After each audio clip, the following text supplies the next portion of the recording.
You guys are the best. Hi. Hello. Hi. Welcome to another episode of WIP Wednesday Live. My name is Matt, customsbymatchu, and this is a weekly live stream where I customize live and I chat with fellow collectors, fellow customizers, and people of the community, and with all of you wonderful people in the chat. And we just talk about toys and new toys and nerd shit, and it's a lot of fun. Tonight is my birthday show. I am officially 39 years old on the East Coast, but tomorrow is technically my birthday. I'm on the West Coast of Canada, so I don't actually turn 39 until February 23rd. But thank you guys for being here. If you haven't already, please do me a favor and hit that like button. And if you are new here or watching on the replay, please subscribe to the channel. It really, really helps, and it costs you nothing, and it really helps me. And yeah, I would really appreciate that. For anybody who's been here before, you kind of know the drill. Last week was a really cool episode. It was my first non-live episode. I had Brock from Life with Brock of This Week in Customs on, and we spent almost 3 hours chatting, and we did about an hour and a half chatting, and then about an hour and a half of This Week in Customs. We walked through Instagram and looked at some awesome customs and some really great customizers. Got to showcase some really great people. So if you haven't already, please check the replay on that. I'm very proud of the episode, and I had a really great time talking with Brock. So also last week, Moosemilk, Ryenn, Moosemilk Media, and I did our usual Saturday night, and we talked about Quantumania, Ant-Man. We did a full spoiler cast and discussed, everything about what we liked, what we didn't like. And as usual, Ryenn and I had a little bit different opinion on it. And I always enjoy the back and forth with him on that. It's always great when it's not just all one-sided. So I like that. And I think most people do as well. So kind of can jive with either opinion on it. So check that out. And again, if you haven't, please give us a follow on YouTube. We're trying to drive up those numbers over there. Thanks to all of my regulars here who have started kind of making their way over there. It's very much appreciated. We both appreciate it a lot. So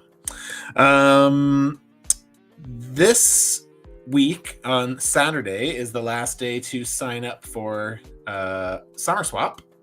So if any customizers out there are interested in joining a secret custom figure swap, signups are live until Saturday. I think that says February 24th, but it's actually supposed to be 25th.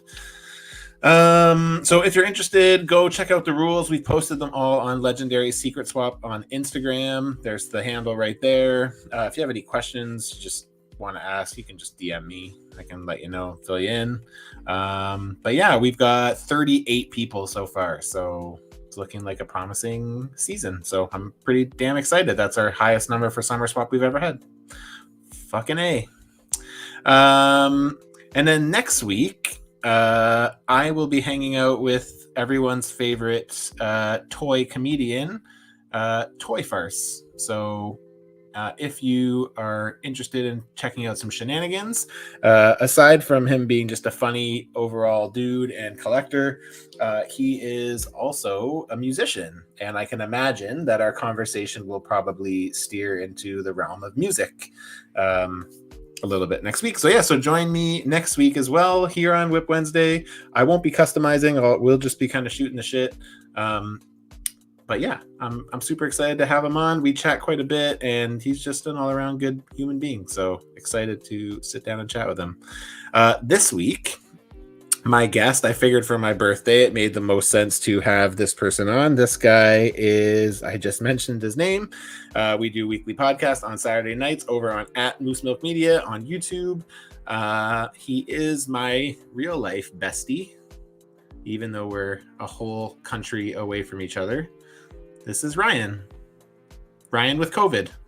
Ryenn with COVID. What up, everybody? Happy birthday, my friend. Thanks, man. Appreciate that. And you were born on the East Coast, so I was born on the East Coast, so that does count. You are right. That's very Sorry. true. That's true. I get it. You fucking traitor, man. I already see whole juice comments going on in the. I was dying, man. I forgot about whole juice already. It's been 4 whole days. So remember, last week when we had the conversation about Ant-Man, we were talking about, we won't do any spoilers here, but we were talking about one character in particular. It's like this ooze guy. And Neil, who was in the chats, he kept on saying like the ooze guy better than everything or whatever. So I actually meant to send it to you, right? I forgot to, but he sent me a picture of Neil's right here. Yeah. Oh, whole juice greater than your stupid birthday.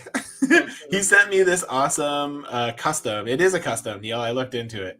It's a custom of that character. Someone made a custom of that character Already? And it's good too. It looks really good. I don't know how they made it, but It's been like less than a week. Come on. I know. People are just quick, man. They're swift, fast on the draw. That's been my problem my whole life. That's what she said. That was a sex joke. Thanks, everybody. All right, see you later. See ya. All right, bye. So before I get to the chat, I'm gonna go and say hi to everyone in the chat. But before I do, why don't you just tell everybody who you are and what you do and all that good shit. Right now, I don't do anything well because I have COVID, so that's been fun. I can't give you the screen. I can't taste or smell, so that's fun. I host a weekly podcast over at Moosemilk Media on YouTube with Matthew. It's mostly about nerd culture stuff, but we kind of talk about anything that's kind of tickling our fancy that week. True that. You know, Marvel stuff, DC stuff, shows we're watching. Right now, we're covering The Last of Us, which we'll be doing Last of Us episode 6 on Saturday. Yeah, but other than that, nothing too crazy. Just kind of nerd culture-y super fan that started a podcast. So you also do Lego. Yeah, I do Lego sometimes, and I've done some streaming here and there. But you know what? It's just hard to stream all the time when you work a full-time job and do that on the side. So, not to mention the fact that you are also you work graveyards. Yeah, I work midnight. So my general shift is 10 p.m. till 6 a.m. So it definitely alters your lifestyle a lot. But yeah. Anyways, anybody that wants to follow me, you can do so at Moosemilk Media. Go over to YouTube, I think I have subscribe. It. Hang on. And we're good here. There it is. Boom. And you can grab the podcast on any podcast service as well. And we appreciate any followers, subscribers. It helps our numbers and any love out there. Yeah, absolutely. You want to just subscribe? You can subscribe. You want to like? You just like. You want to like? You don't even have to hand job. We're good with those too. We like exactly those as well. You don't even have to watch it at this point. You just hand jobs. True. Just hand jobs all around. That's it. That's pretty much all that Fan Expo is going to be. Is just us going around giving hand jobs for subscriptions. Just like, come on. Yeah. So we'll be at Fan Expo and that just begging for jerk people off. You know? just giving her. Oh, so much semen. It's gonna be unbelievable. We're gonna work. I'm gonna start working out my forearms and really. Oh yeah, I've already been doing cock push-ups. So. Cock push-ups. That's the best. So yeah, I apologize if I cough at all. COVID's kicking my ass. So. Yeah, man, that's understandable. Understandable. All right, I'm gonna say hi to everyone in the chat. Yeah, absolutely. We got lots of all my usuals are here, which is wonderful. Peggy Zero Dad, Gary, hi man, says happy birthday, Matt. See you on the catch up. Thank you for stopping by and saying hello. Hope you have a good sleep. He's in Scotland, so he's not gonna get this for a little bit.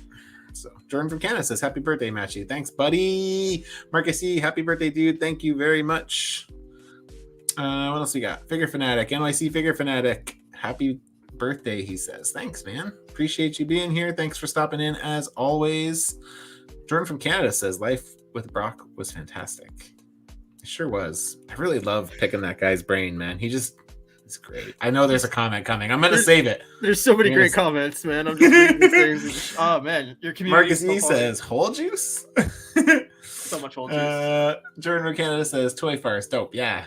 Everyone likes a good toy farce. He's a funny man. So calling out Mr. Moosemilk.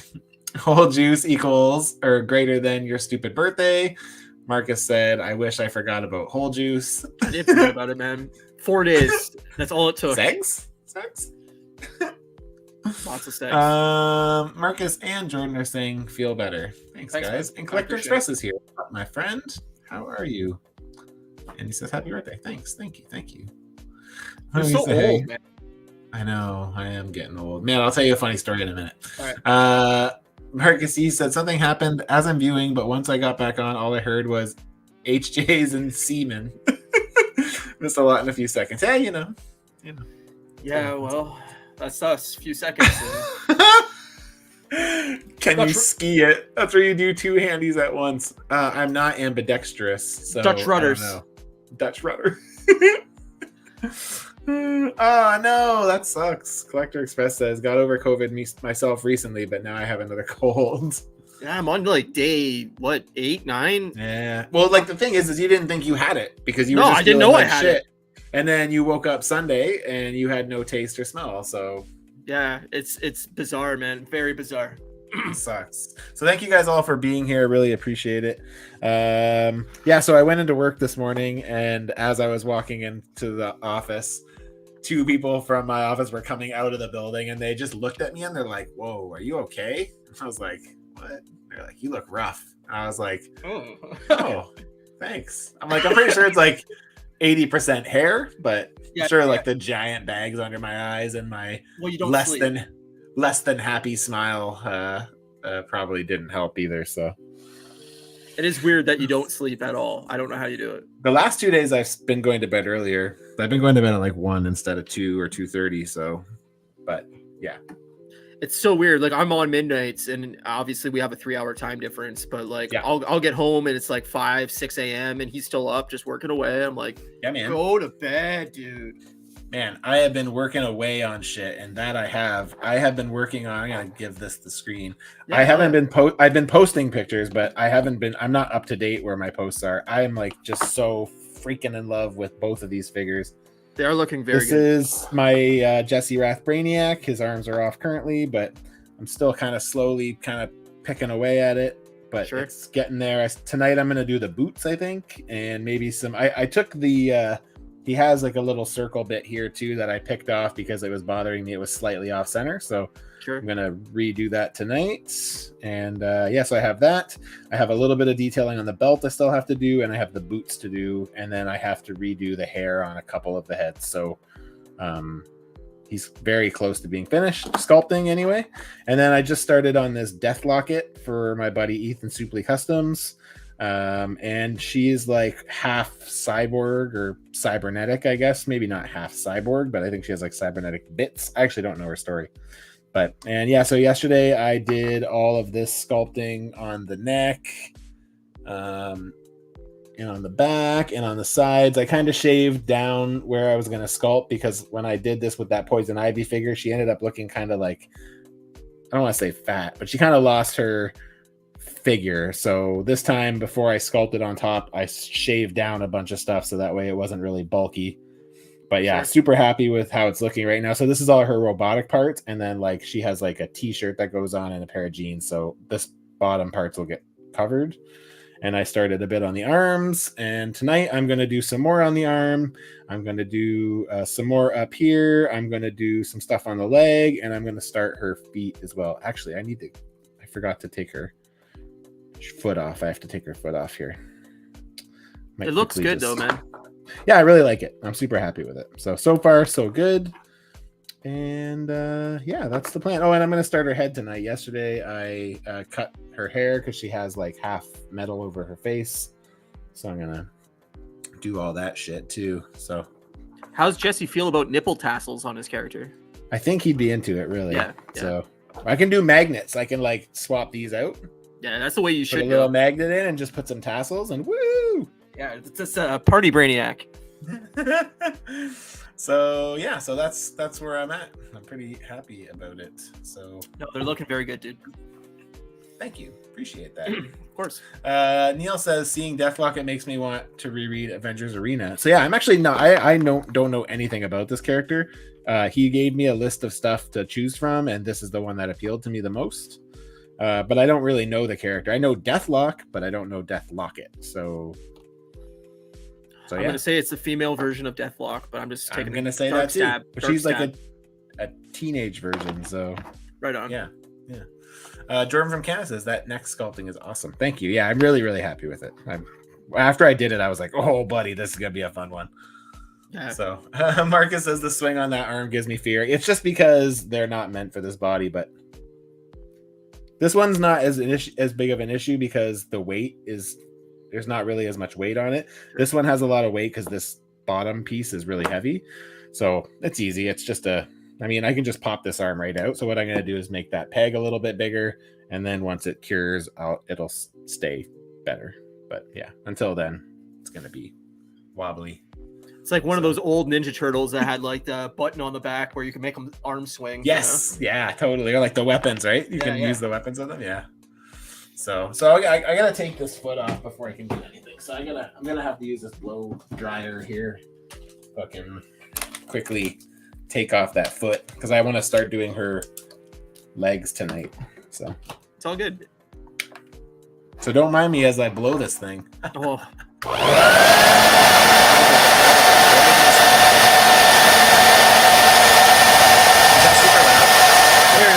Okay, hang on. I'm gonna just mute for a minute. You can talk for a minute. You can keep everyone entertained. Neil Bertram says, you ever seen Japanese movie Battle Royale? Avengers Arena is like a comic version of that. I definitely have not seen that. No. I assume it's animated, and I don't watch anything animated, so that's why I definitely haven't seen it. It's not animated. Oh, but it is subtitles. You probably would like it. I like subtitles. I don't mind subtitle stuff. It's just I have to be in the right mood for it. The right mood, yeah. I haven't actually seen it. I've only seen bits of it. But it's like pretty it's pretty gory if my memory serves me correctly. I'm okay with that. Yeah. It's kind of like isn't it like Neil can confirm this? I think it's like a bunch of kids get put into like this battle to the death. So okay. Yeah, and like they have to like kill each other to like win, and it's like only one can win. Yeah, there you go. Is this on Netflix or like where do you find this? That I don't know. But sounds dope. I mean, I know like Japanese like initiated the whole like battle royale type thing. That I actually believe Hunger that Games and everything took. Was on, it Battle Royale? The movie Battle Royale. There was a movie, an American movie that they used that movie as a basis for. I just can't remember what it's called. So all in the name of population control. That's crazy. We need it. So Matchu Toy, what up, my friend? Happy birthday, Matthew. I know it's not midnight by you yet. Hey, I missed the beginning of your show. Where was J-Shot? I watched a little bit as I was making dinner, but I didn't see J-Shot. It was just you and Trevor. So yeah, tonight I'm going to do a little bit of work on her. I'm going to do a little bit of work on him. And then, we're just going to fucking give her. So right on, dude. What happens.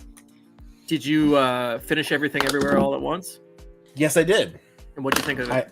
I liked it a lot. I thought it was ridiculously funny, and also very funny. Just really, I like the Raccoony Tui or whatever it was fucking called. Rakakuni, or I don't remember.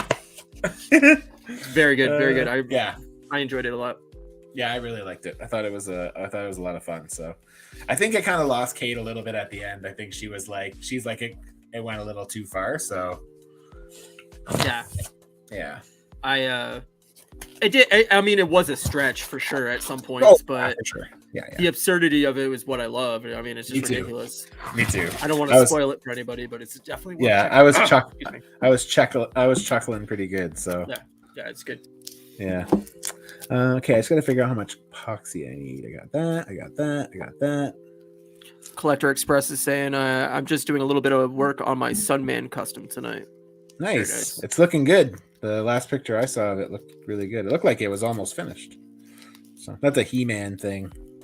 And I haven't been into He-Man since like 1989. So yeah, I'm not really into He-Man. I know the main characters, but that's all I had a dope Skeletor figure when I was like 4 or 5. But yeah, really in my collection I have movie Skeletor and movie He-Man. That's all I have. I don't have any of the animated stuff. I do like the animated stuff, but battle damage one that you could like roll his chest and it would show like the scars and shit. Yeah, that's cool. Yeah, that's really cool. Very, very cool. Yeah, He-Man was one of those things where like I remember being into it as a child, but I remember getting out of it pretty quick too. Same with Thundercats. I remember liking it as a kid, but like it did not stay with me. So I don't know. I had a bunch of the toys, but like, and I know I had like the animated series I watched all the time, but I don't remember it at all. I was really young. Yeah. I was probably like 4 or 5. So yeah, that's fair. That's fair. Matthew Toy said Jay-Shot and I were on a shoot today and his car didn't start. He told me to take an Uber home so I could start the show. Oh, okay. That makes sense. It's too bad that he missed that. That was a good guess too. That's a bummer. What a drag. Marcus E says, I worked on some custom stuff today with family over, small progress, but happy with what I made. That's awesome to hear. Love hearing when people are doing some customizing. Yeah, any Always progress good. is good progress, you know? Yeah. For the chat who is here, my buddy Nick Dees, the stand-up comedian I had on a while ago, he recently got into customizing. Nice. And he's he's very new still, right? Oh, but, sure. He's asking the right questions, and next weekend I think we're gonna actually FaceTime, and I'm gonna like walk him through how to like properly like dismantle a figure and like prep it so that way shit doesn't all snap and break apart. Yeah. I want to make sure it looks good and stuff. So he's been struggling with that part, and he's like, I don't want to keep doing it because I'm not happy with it. Yeah. Just wait till next weekend, bro.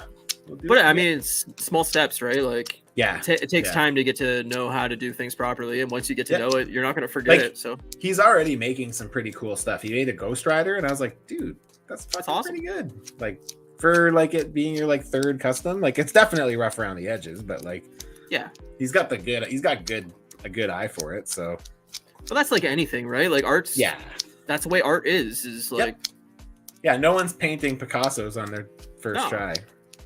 So the more you do, and he's the better already you get an at it. artist. Like he draws a lot. Like, you know, even as like a side hustle, he does a lot of like posters and shit for other stand-up comedians, and so he's I mean, it was probably the same with comedy, right? Is like first time you do stand-up or whatever like that, like it's gonna probably be pretty rough, and then you know you get more comfortable with it, and boom.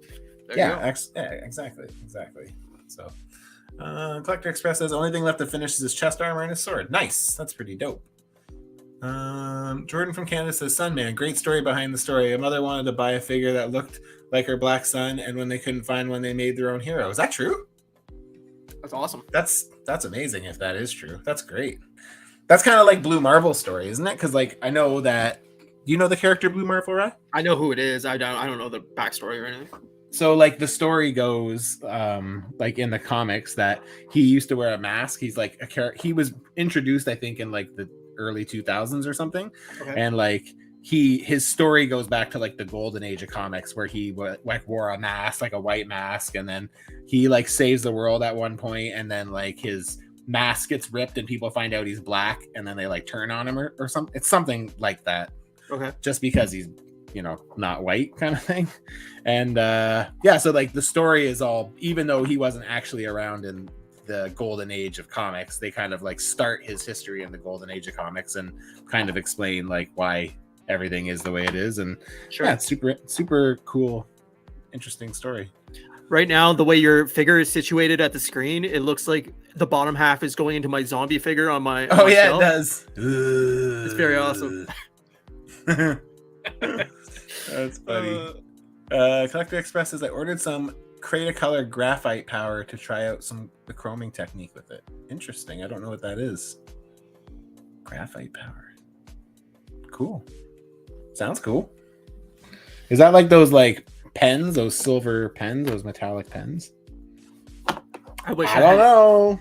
Any skill set whatsoever, but no. Do you know, Ryan? Come on, you should know.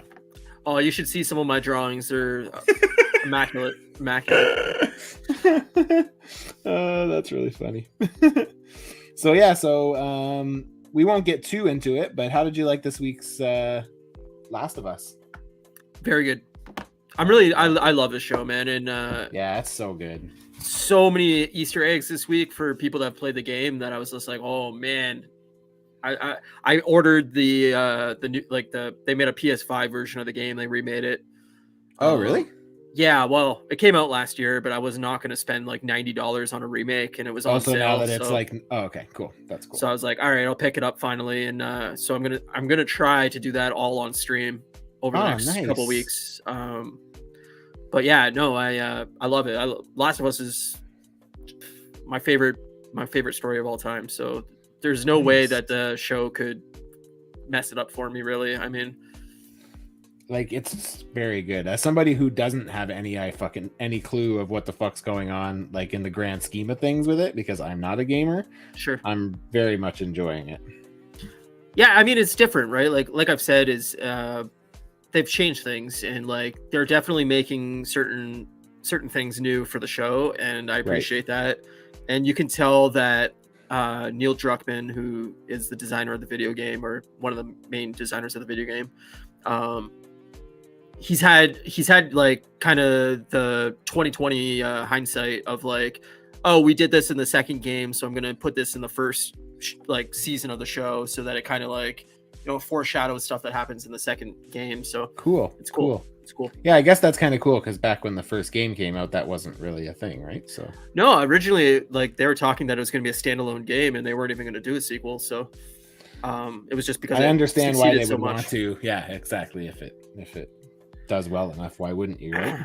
Yeah, well, that's the thing with video games, right? Is like you're designing mostly everything from scratch, right? Like character models and environments and all this stuff. So like you're investing all this money into it, and then to never touch it again and create something completely new again, you know, you're kind of defeating the purpose of having all this, you know, stuff designed for the first game. So it's totally. Generally, they can just drag it over for the second game and reuse elements of the first game. But also, it transferred from PS3 to PS4 to now PS5. So, oh, okay.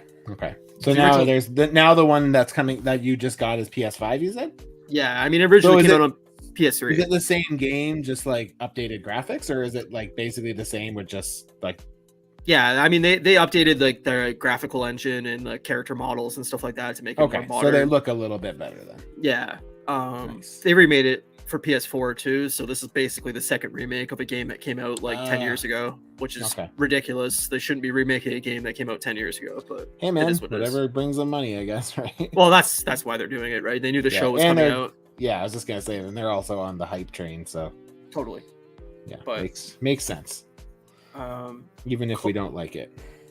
Collector Express saying graphite powder is what he was talking about. Graphite powder. Yeah. Okay. Interesting. I don't know what that is though. So, but cool. That is true about Sunman and Mattel. Oh, is that what he said? That is true about Sunman and Mattel. Purchased the rights from the family and incorporated them into the Moto lore a few years ago. That's so cool. That's really cool. Man, I love shit like that. That's so awesome. Yep. Hell yeah. Love it. Love it. Jordan from Canada saying, have you guys heard of these 4D movie theaters? Seats that shake, theaters that create fog, spray water, and other effects to complement the movie. My friend loves it.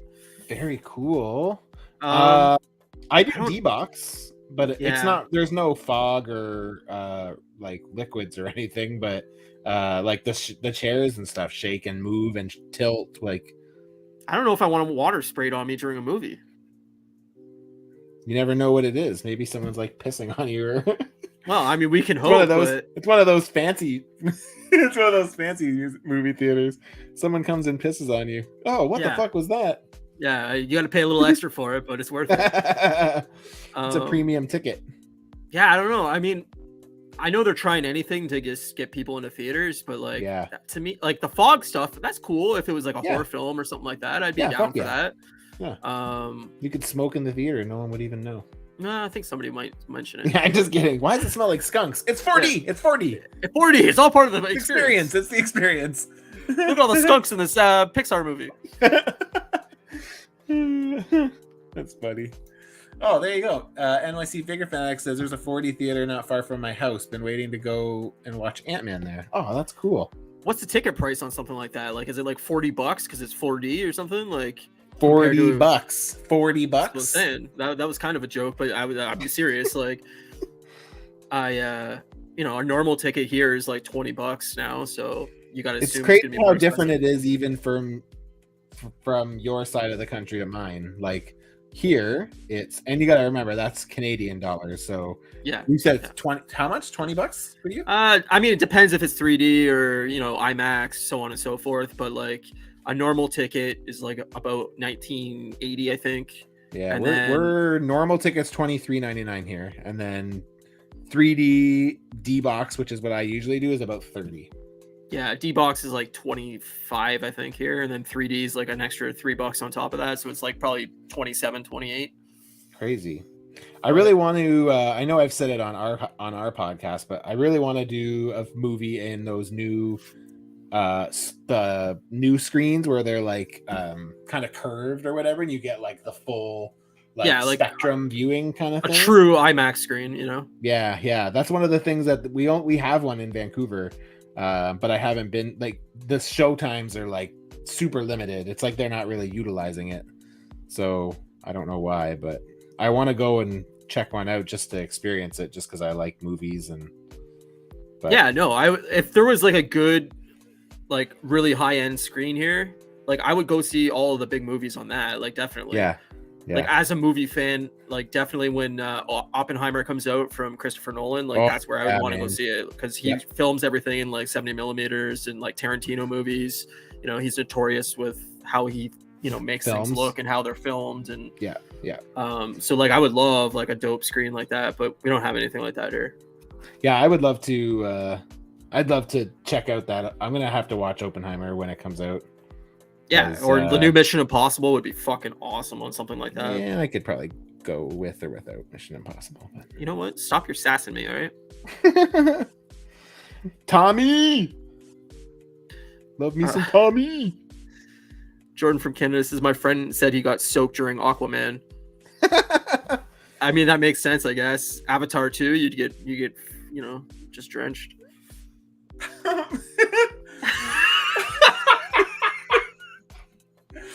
Neil says, "I wonder if at Aquaman 4D you get actual whole juice squirted in."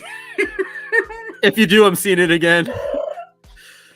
Oh my god, that's the best. Now with full juice. NYC Figure Fanatic says, "Matchy, you ever do digital sculpting? I've been messing with ZBrush this week, trying to teach myself how to use it. It's actually a goal for me this year. I don't, but it's a goal for." Since I got that 3D head sculpt done by that Clayman guy, and then my buddy Opticon printed it for me. Ever since then, he's been kind of walking me through how he like prints stuff, and I'm just like, man, I totally see the value in this now. Like, yeah, even in just like, I know I'll never be good enough to do like realistic face sculpts because that's just not really my strong suit. Like, I'm not good with likenesses. Like, I'm just not. Like, it's not my forte. But even to be able to use it for things like armor, knee pads, shoulder pads, weapons, where they're like the same on both sides, like it'd be really nice to be able to do stuff like that. So totally. Yeah. So it's on my radar, but I haven't. How are you finding ZBrush so far? And NYC, are you liking it? Do you find it easy? What do you use? Do you use a computer? Like, I actually bought a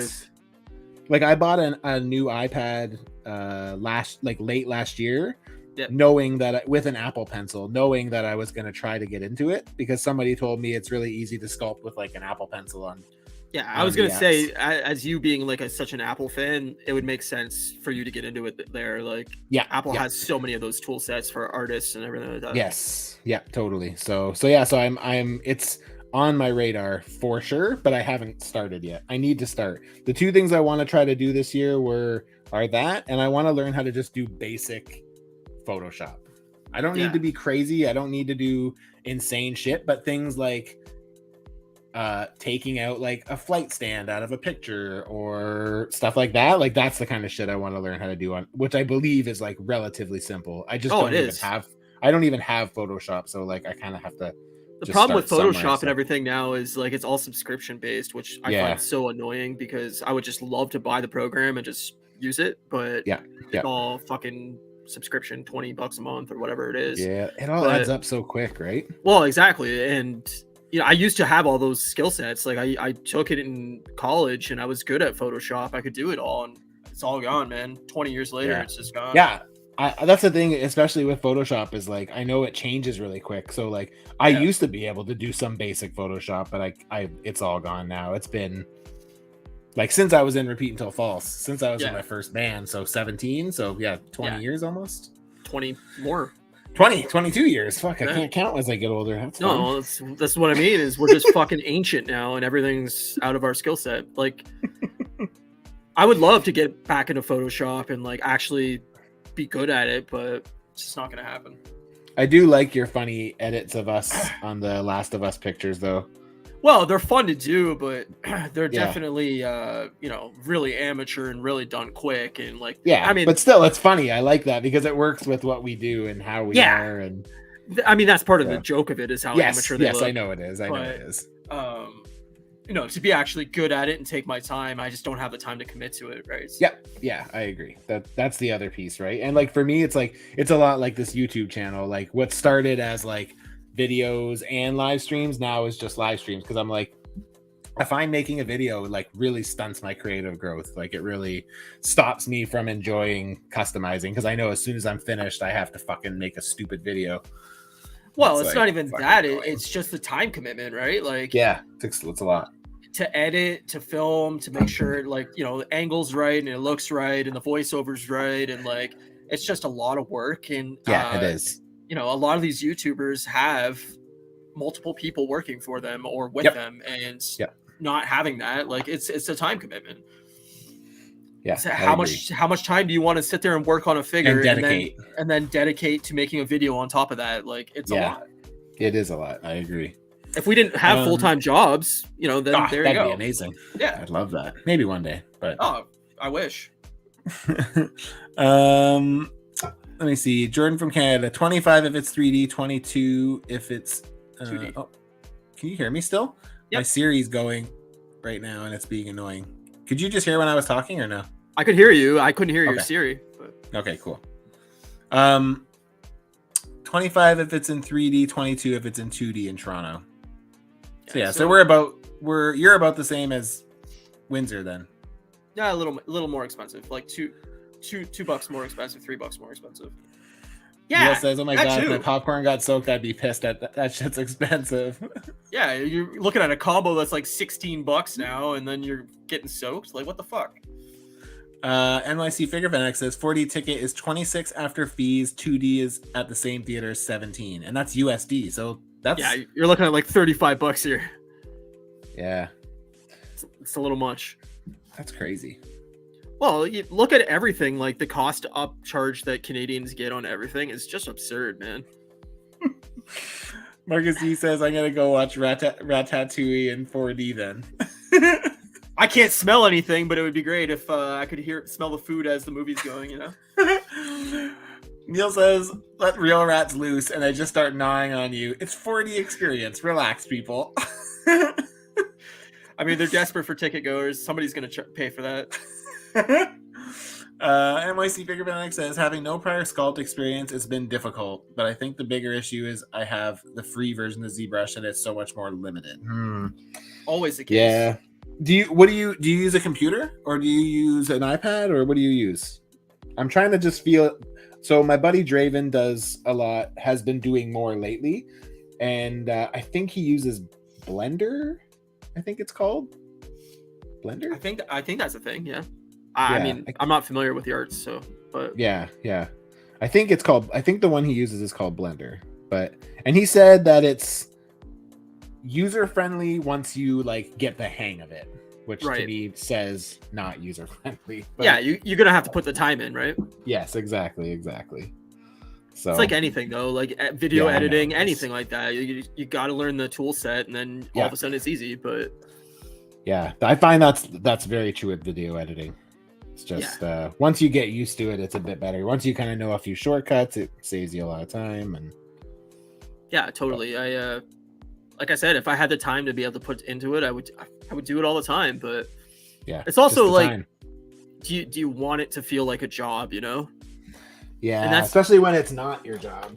Well, that's what I mean. Is like I Yeah. love playing video games, but it's something I do as a hobby, and like I enjoy it. So do I want to make, streaming 100% of the A time part of when it. I'm like it's like Yeah. okay, then that thing that I love as a hobby is becoming a job, and I Plus, enjoy then there's streaming, times but- where you just want to play a game and not have to entertain people. Well, 'Cause that's what I the mean. thing. Is Yeah. 90% of the time I'm sitting in my PJs, playing a game. It's like Yeah. You're Do like, I well, I wanna guess have I got to to- put on pants now if I'm going to be Right. streaming. totally, and it's like I got to get up and let my dog out and stuff like that. Like it's hard, Yeah.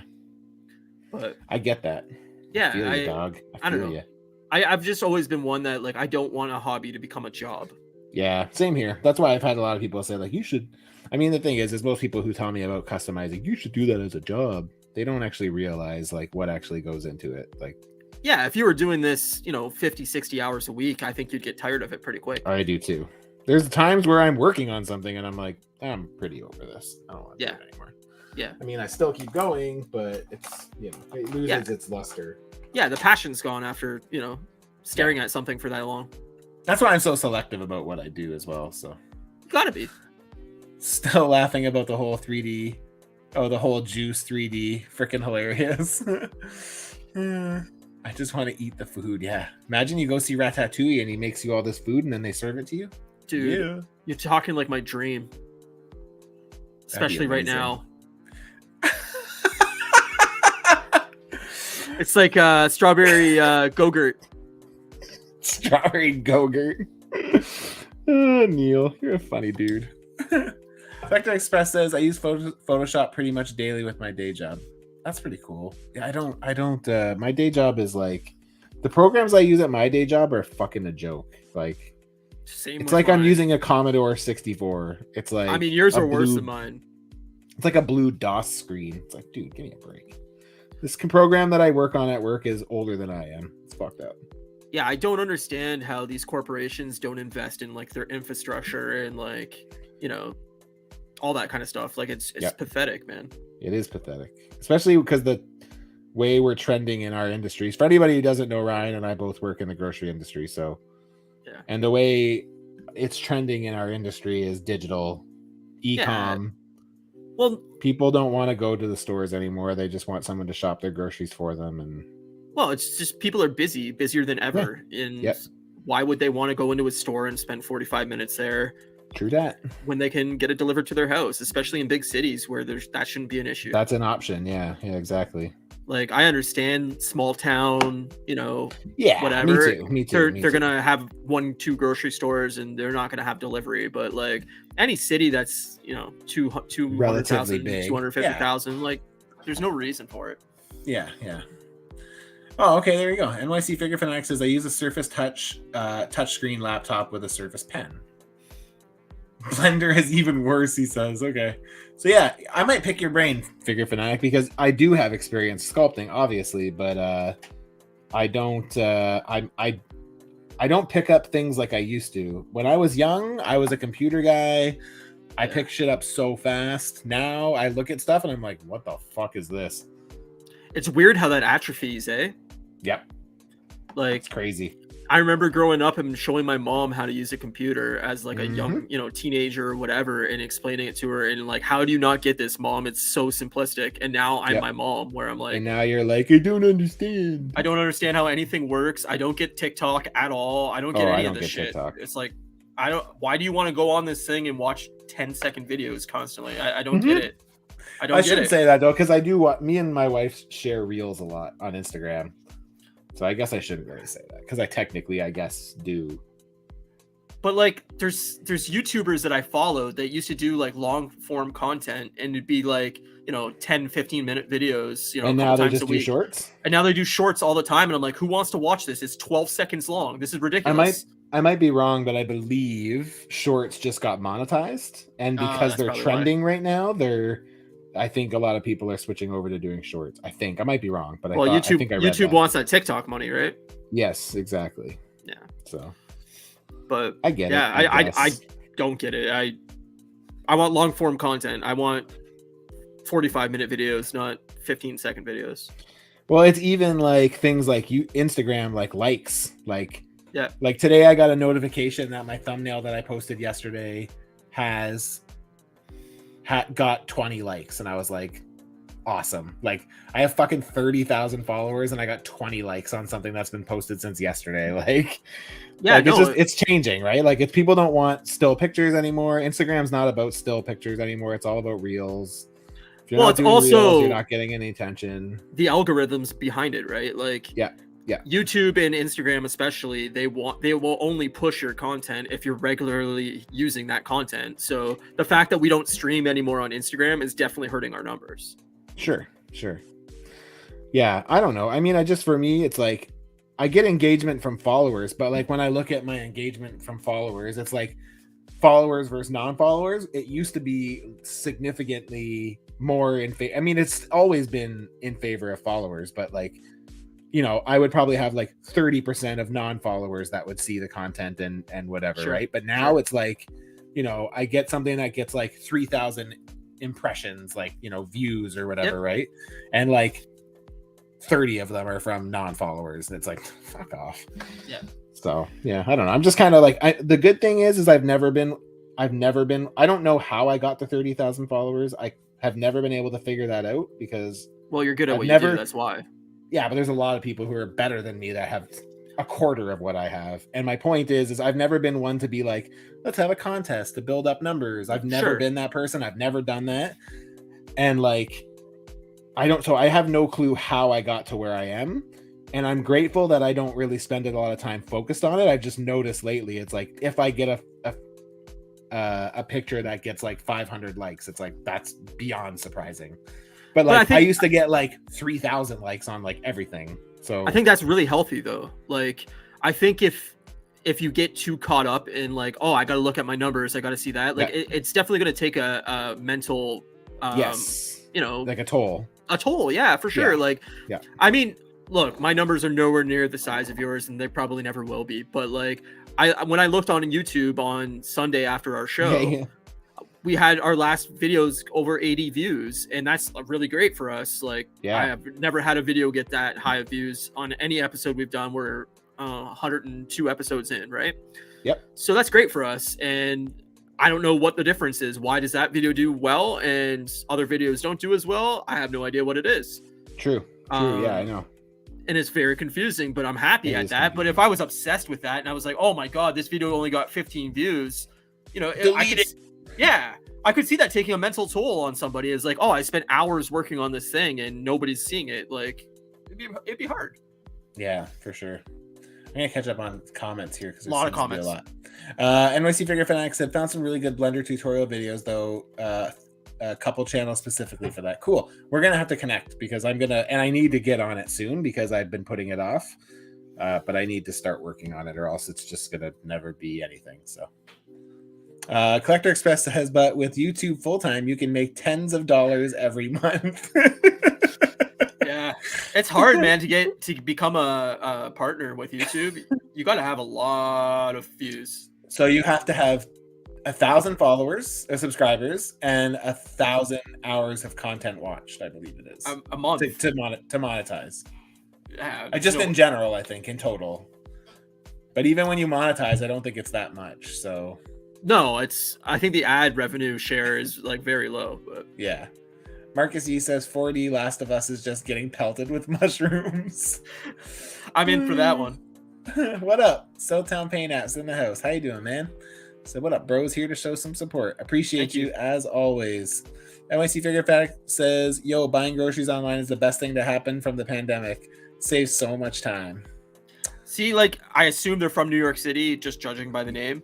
What gave it away? Yeah, well, hey, who knows? Maybe they're just big New York City fans. Actually, I'm from Boston. Yeah, exactly. But I wish everywhere had that. You know, New York City being one of the biggest cities in the world, obviously is going to have that kind of fit service. But like, I would buy all my groceries online. I don't drive. It would be so much easier for me to just go online, order shit to my house, boom, done. But like, it's just not worth it here. The service fees are ridiculous, and like, you know, they haven't made it easy enough to do.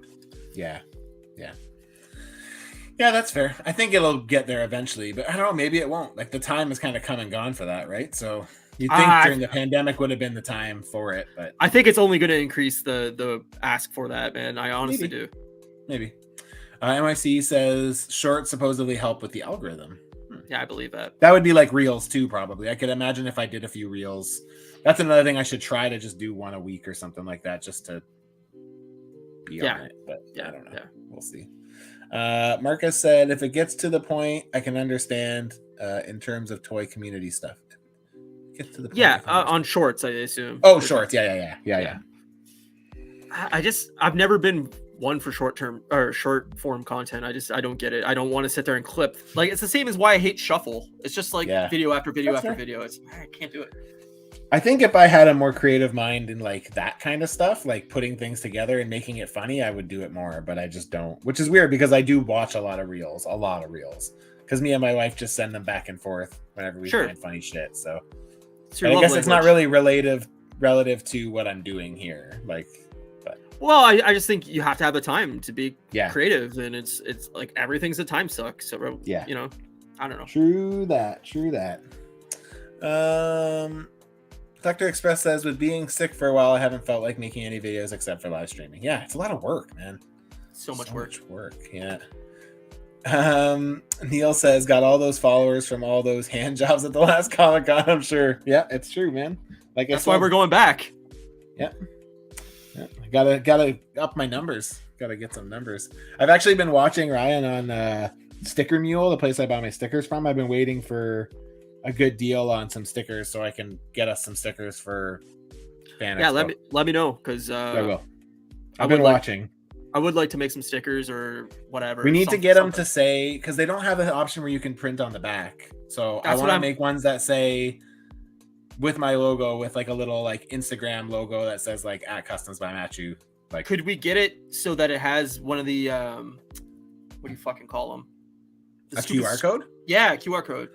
I don't know if that's an option there. It doesn't seem like it is, but I haven't really digged. So or if it was like holographic, where you could like QR code / sticker, you know, that'd be cool. I don't know. That'd be cool. I'm just I don't know if they could do that, but I have holographic stickers. I have but yeah.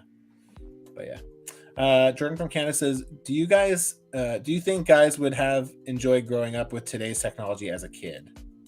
I mean, you only know what you know, right? Yeah, exactly. I mean, I'm sure it would be convenient in some ways, but the thing is I'm grateful that I was able to be a kid before technology was what it is. Because like, I feel like kids today miss out on some of the greatness of, like, even seeing those stupid like memes that are like, we didn't have cell phones, this is how we figured out where our friends were, and it's like a picture of someone's front yard with like 15 bikes in the front, and it's like, okay, this is stupid as hell, but also very accurate. Well, it is. Like, I mean, I don't know. Like, my friends are all, you know, parents now for the most part, and seeing like, you know, a 5-year-old with a cell phone is just weird to me. Like, I don't think. I mean, I'm not a parent, so I'm not judging anybody's parenting skills whatsoever. But like, to me, it'd be like, I'm just kidding. I don't know if I would be comfortable with my 5-year-old holding a cell phone. Like, I think that's worried weird. that they would order a bunch of shit. I always see those crazy stories that are like, kid ordered $7,000 off DoorDash. Yeah, don't worry, I don't have $7,000, so they're not ordering shit. But yeah, like I loved my childhood. I played outside constantly. I played road hockey constantly. Like, it was just, I was always outside. I wasn't allowed to be inside during the summer. Like, my mom would just be like, you're outside for the rest of the day. See ya. Yeah, same. And we didn't have cell phones to check in with. Like, she'd scream outside the door when it was time for dinner, and that was it. Like, yep. You know, and so I think, I don't know, I think kids are missing out on things today, but I think every generation feels like we had it better when they were kids. Like, totally. You know, our parents' generation was like, oh, when we were kids, it was way better. And it's like, well, was it? I don't know. Yeah. What about you guys? Anybody in the chat? If you do answer, if you don't care, mention your age, just so that we kind of know about. So I'm 39. You're just a year younger than me, right? Yeah, I'm turning 38 in May.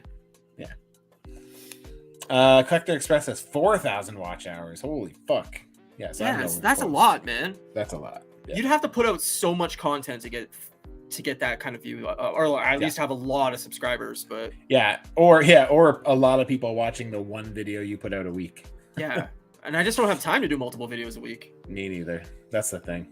Marcus says, Jordan from Canada, it might have made some things easier. I could have watched things I wouldn't have had access to growing up, but it also could have made me lazier than I already am / was. Yeah, I mean, fair. Everything being on demand would definitely have made things easier, you know? Yeah. Like imagine Power Rangers. Yeah. Power Rangers on Netflix. You don't have to come inside. Like I even think about like watching TV, right? And it's like, yeah, we had commercials. Not even the commercial piece, but it's just like if you miss an episode, it was done. You have to wait until all of those replays happen again to see it. Summer. Or if you were lucky enough to tape it, that's a different story. But yeah. Yeah, but when I was like that young, we didn't even have a VCR. Like I didn't get a VCR until I was probably 8 or 9. Yep. And yeah, no, like you missed an episode of something, it was gone. You didn't. Yeah, that's it. That was the end of it. That's all she wrote, baby. Yeah. Yeah, I guess. I mean, so in some ways it'd be nice, but Collector Express says I was surprised that I can get groceries delivered to where I live. It's a rural area. I think it's different in the States though, because you guys have a denser population. Even in rural areas, you guys have denser populations. Yeah, it is. We're a big country, but we're really spread out. Very spread out, and there's only 10 major cities really. Yeah, and that's being generous, really. Like, yeah, not even on the scale of the States, but like for us, you know, our major big cities, there's like 10 of them, and then a lot of smaller cities. So it's the company has to see the profit and the value in making these kind of things. Like Ontario, it's very easy to do. There's a lot of cities that are relatively close together, but if you went to something like Saskatchewan or something like that, there's no point. There's nothing. Yeah, I agree. So yeah, we do some e-com in our stores. Like we have one store that in particular that does very well with e-com. But yeah, I think my store would do very, very well with I a good e-com presence, but I do too. You have to have the facilities set up for it, right? And the personnel to be able to like shop for people and deliver it for people. And it's a job creator, but it's also going to make everything more expensive. So yes, yeah. We have the one store we have e-com in every store, but it's like kind of half-assed. Yeah. And like we have a good version of it in like one store that has like an e-com manager. They have like 3 drivers because like it does so well there. Right. But like in most of the stores, it's not really like there's not an e-com manager. They just whoever has the time to do it does it kind of thing because they're not getting like consistent orders, right? Yeah, I mean, we get some e-com orders, but like the way we do it is so like old school. I'm pretty sure it's just an email of like what you want, and then they shop for you. Yeah, we have a good system, but like it's still antiquated comparatively to like our competitors for sure. Totally. Like I wish we had a great online presence with a great website that like showed everything in stock. Boom, you just go through it, click what you want. It sends you a receipt, whatever, and done. Like it should have been done during the pandemic. That's what they should have invested all their money into. And they didn't, and it's sad. Yeah, I get you. But also, what do we know? We're only like 20 plus year vets in the industry. Yeah, really. We've only been doing this our entire careers, but that's okay. I think I already said this one. Yeah, I think so. Yep. Southtown Pain Apps. Being a cook / chef, I can't do food delivery because my OCD would blow up if the veggies, meat, poultry wasn't the right quality that I love. But props to those who use it for convenience. So how they train our e-com people in our company is they don't take from the sales floor with produce. I mean, obviously with grocery and shit you can because it's all the same. But when it comes to produce or meat, the rule is they take from the back room. So it hasn't gone to the floor yet, meaning you're always getting the freshest option. And if you're not happy with it, they will fully return your money and give you new product for free. So that's the way it still is a risk for sure. But yeah, well, you're risking the delivery person not having proper storage or whatever for the food. It goes bad during delivery or whatever. And like that all has to be, if you're using third-party delivery service, like it has to be part of the deal of like, oh, if you're not happy with what you get, then return it. But hopefully if they actually invested into the system, like they'd have actual store delivery drivers that are first-party delivery drivers. We do. Again, not all the stores, but we do. The trucks are refrigerated, they're good to go. Everything loaded up, boom, gone. Yeah. Marcus says, back in my day, we used to beat up our food in order to eat them. Just punch a cow. Jordan says, I'm 40. I'm in the middle on this. Love the simpler times, but would have been dope to have YouTube and so much video games over the summer break. True that. But also, like, nothing came out in the summer when we were kids. Like, yeah, it was dead time. Video games did not come out during the summer. There was no television it was just all reruns that would come out in the summer. Like, there was no summer content at all. It was a dead period, and now everything comes out in the summer, you know? Yeah. Yeah, it's true. It's very true. Summer is a bump in time nowadays. Yeah, for sure. It's weird. I mean, it is weird. I don't know. I love video games now, but I also don't think the video games that are releasing now are anywhere near as good as video games were 15 years ago, 10 years ago. So really, no, I mean, they look better graphically, definitely. Yeah. But I don't think things are as fun to play. I don't think games are. I just don't think they're as interesting as they once were. Yeah, I think I could agree with that. Well, like, I like something about retro games to me that are just like, yeah, they're fun. Like, they're like, again, I always say, like, with the reason I don't play modern video games is because I don't want to have to think. Like, I like playing a game that just involves me turning it on and totally just zoning out, and like, those games still exist. Yeah, but they're few and far between, right? I mean, they're definitely more of a rarity. They're more catered to what's it called? I dropped some epoxy sculpt somewhere on my floor. I hope it's around your penis. It always gets attracted to my penis. I don't know why. Always. No, I mean, look, I think there's certain games that you could definitely get into, like, now. If you had a PS5 or whatever, I think there's games I could send you that you'd be like, oh yeah, I totally dig this.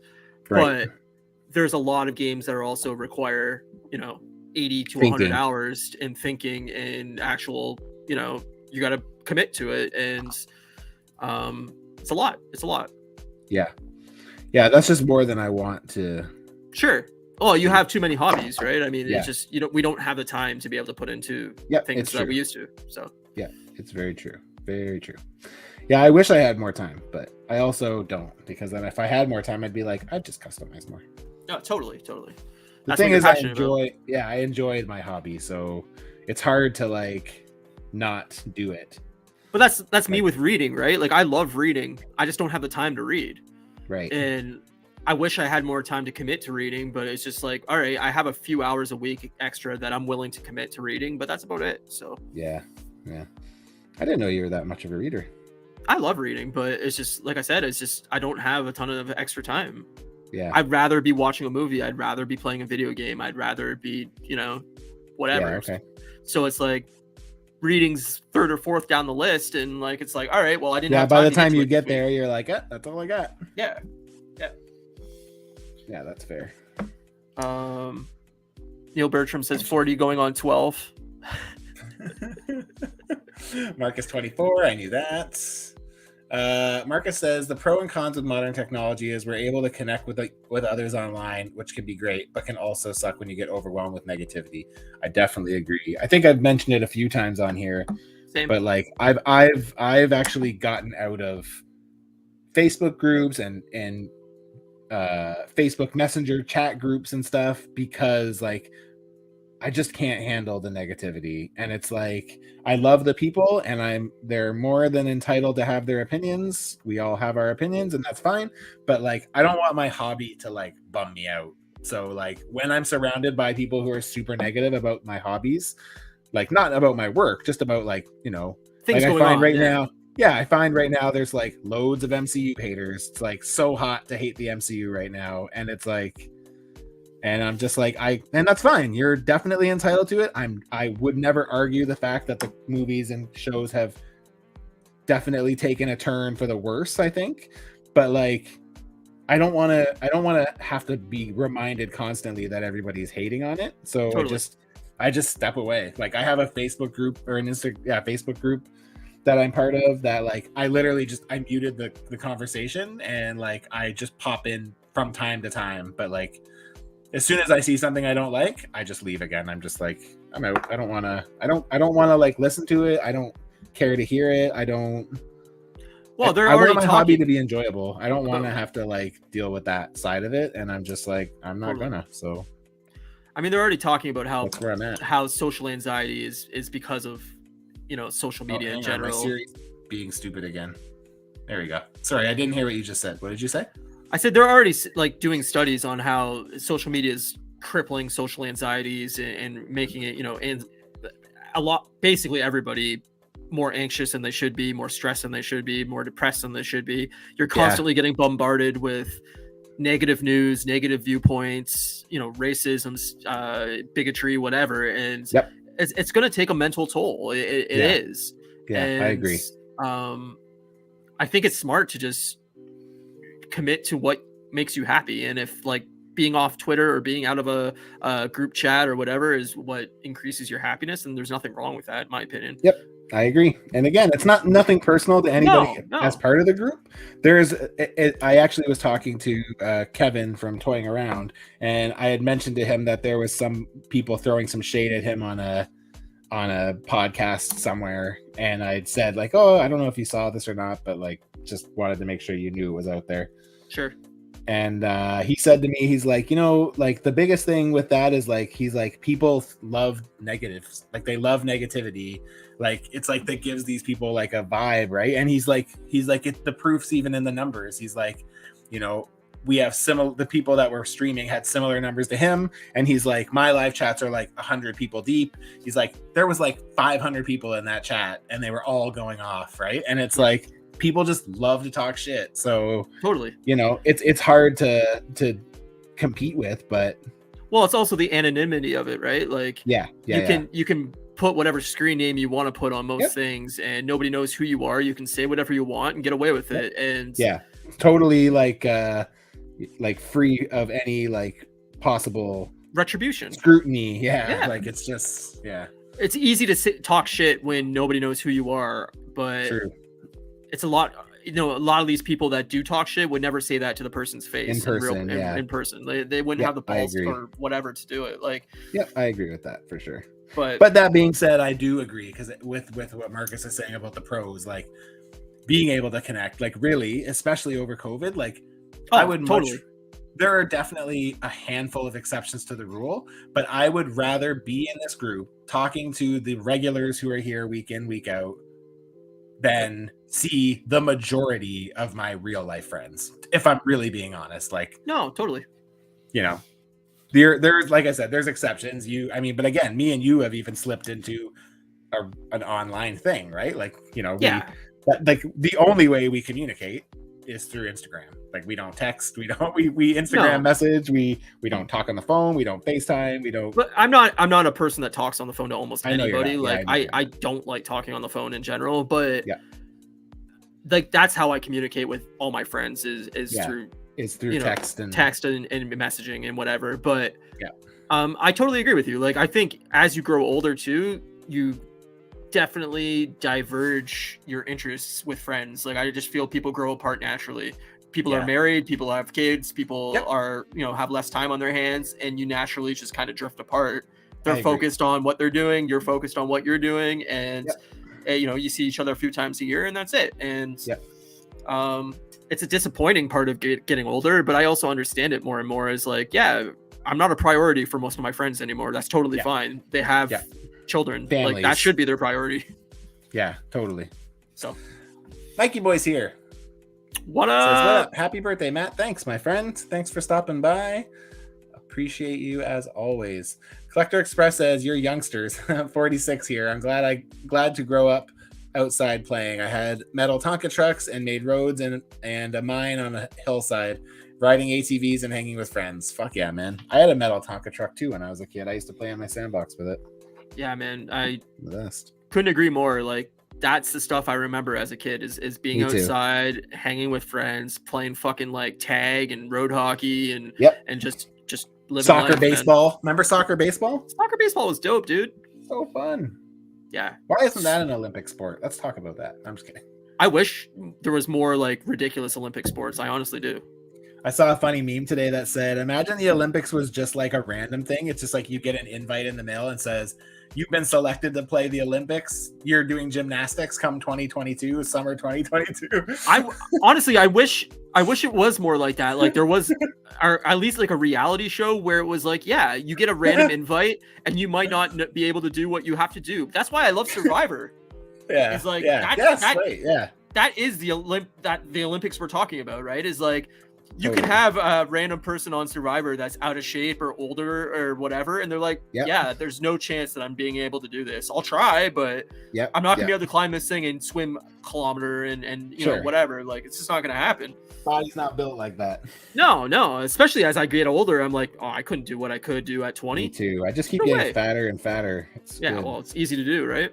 Yep. Especially in my job. But Collector said, but I did get to experience all the early gaming consoles and computers. So so that's a bonus. Yeah. Hey, Sean's here. Figurama by Enemy Zero. Happy early birthday. Thanks, Sean. Sean's someone I used to work with.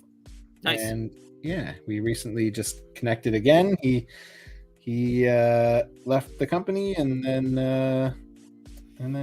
I just lost I didn't have his contact outside of his work phone, so he just reached out again recently, so I got to start chatting again.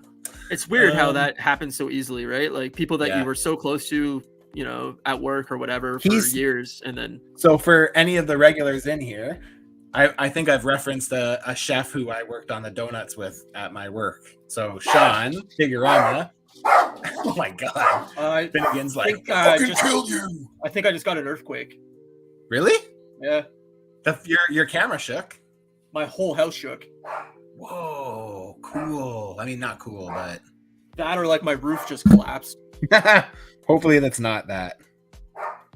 What the hell was that? I remember one time when I lived downtown Vancouver, I was doing the dishes and I felt a little earthquake, and me and Rigby, my cat, we just looked at each other like, did you fucking feel that? Like my whole house shook. It felt Your camera shook. It felt like something hit like a sledgehammer under my legs. Dude, that's crazy. That's pretty surreal. Maybe you did. You should look it up. You should Google it and see. Yeah, usually that stuff comes up pretty quick. That startled the shit out of me, man. I'm going to keep going with these comments because there's a lot absolutely to choose from here. Southtown Paint App said, haha, my only thing I look forward to in the summer when I was young was the WWF SummerSlam. Yeah. But my summers were all about comics and being out and about till dinner time. That's great, man. I love SummerSlam. SummerSlam, what one was it? 92? Brett and the British Bulldog headlined, I think was the main fight. Fucking love that one. I'm not seeing anything yet, but my dog's going fucking mental. Keep looking, like 10 minutes and see what shows up. I will. Hold on. I'm curious now. Yeah. Collector Express said, I also got to enjoy the arcade experience and shooting pool with friends. We had a pool table when I was growing up. My dad bought one for really cheap. And my friends used to all want to come over and hang out because we had a pool table.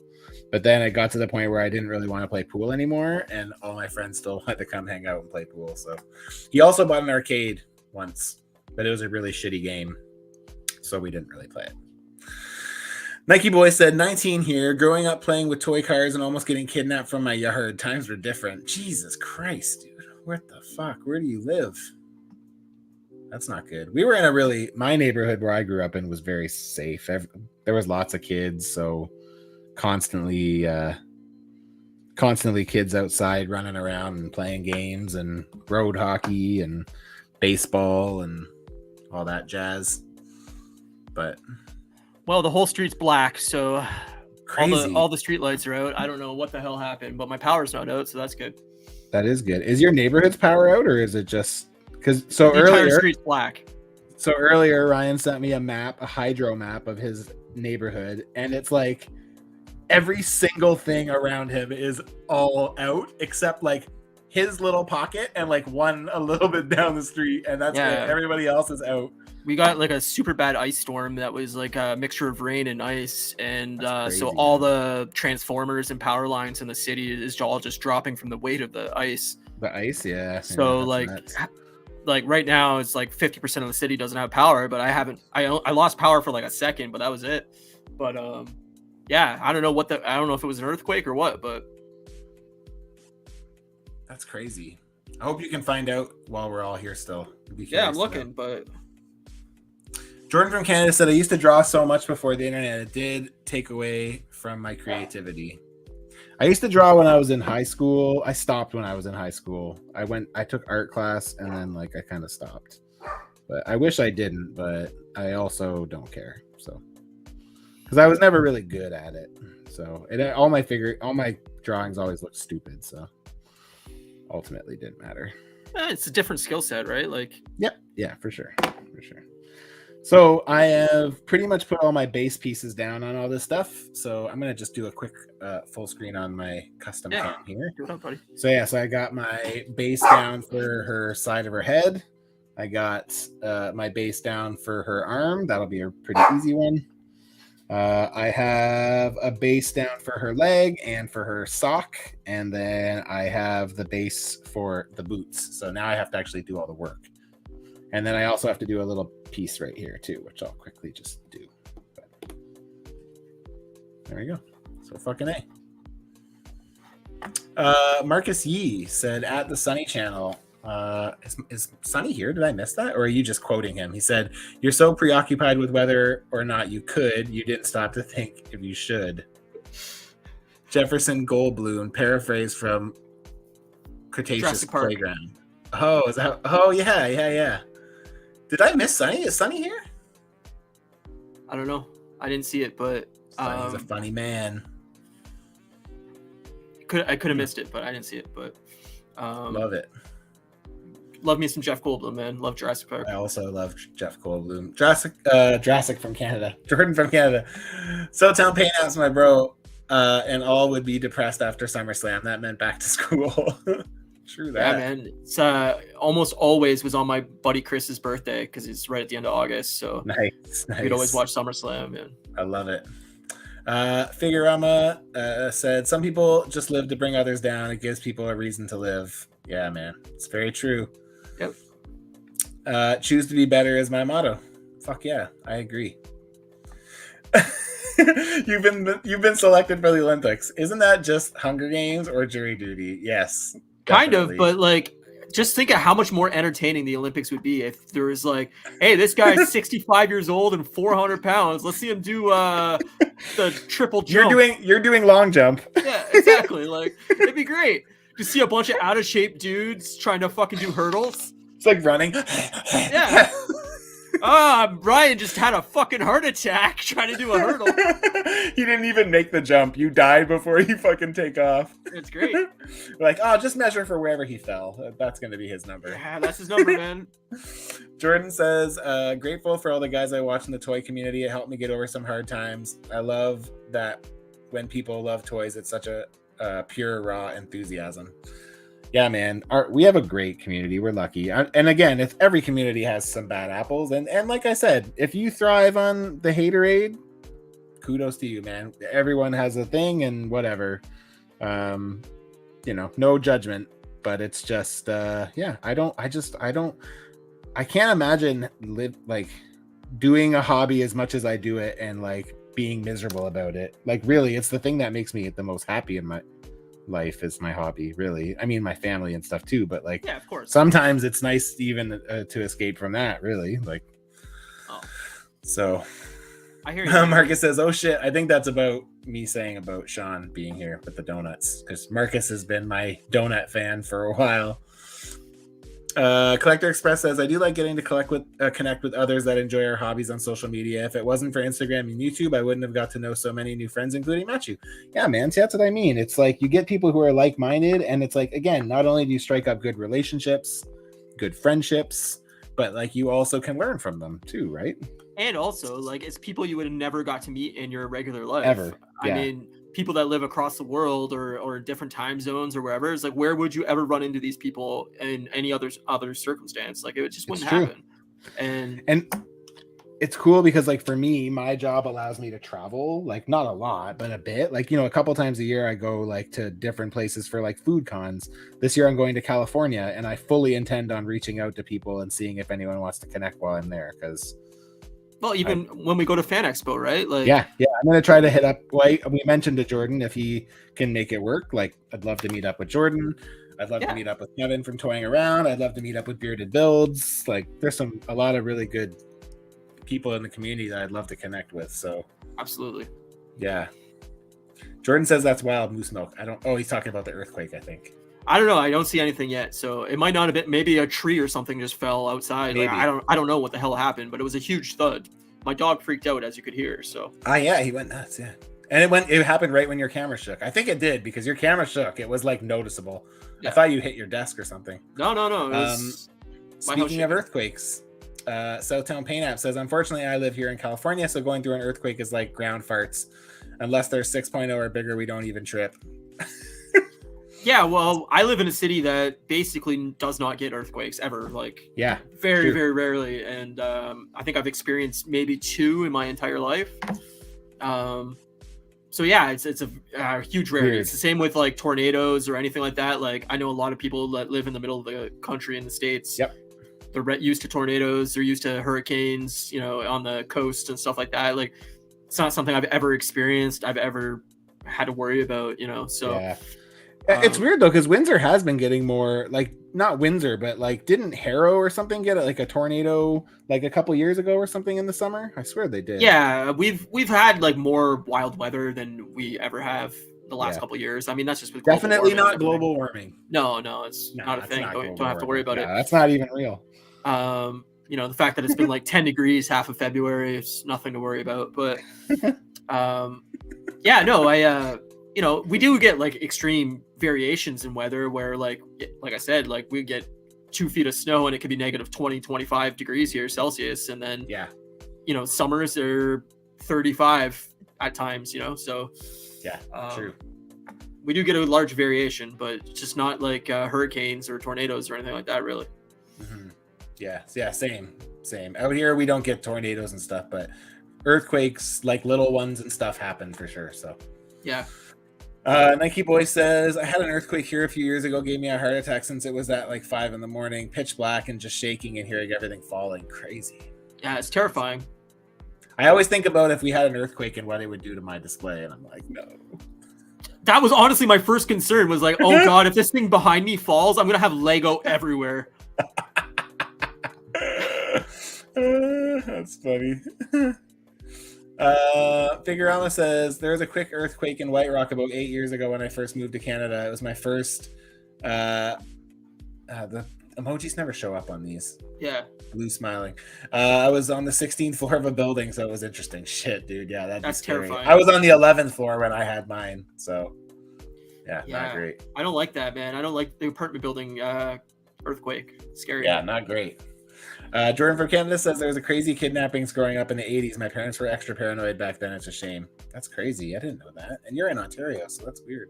Well, a lot of serial killers in the 70s and 80s. I was just going to say, that's why serial killers were such a huge part of the like 60s, 70s, and 80s. Is no technology, they could get away with it. Yeah, true. There was no DNA. There was no cameras on every store. There was no way of tracing anybody. Sure.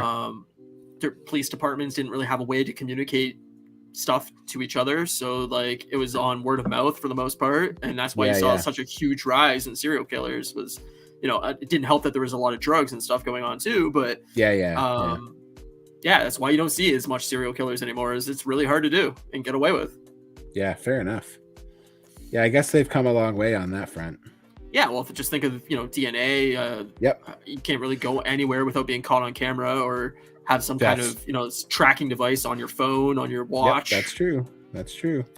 I always think of, like, I can't remember the stand-up comedian. I think it was John Mulaney. Does a bit about like old-timey murders or whatever, and he's like, gets to the murder scene and he's like, there's blood all over the floor. He's like, first thing we gotta do, he's like, mop up all that blood. We gotta draw a chalk line around this guy. It's true, man. It's just think, like, I don't know if you pay attention to it at all, but there's a lot of recently a lot of unsolved true crime stuff that happened in like the 70s and the 80s that they're finally getting solved because of DNA and like ancestry, like people sending in for their ancestry data, right? Right. Like, crazy. I didn't even think about that. Right. So like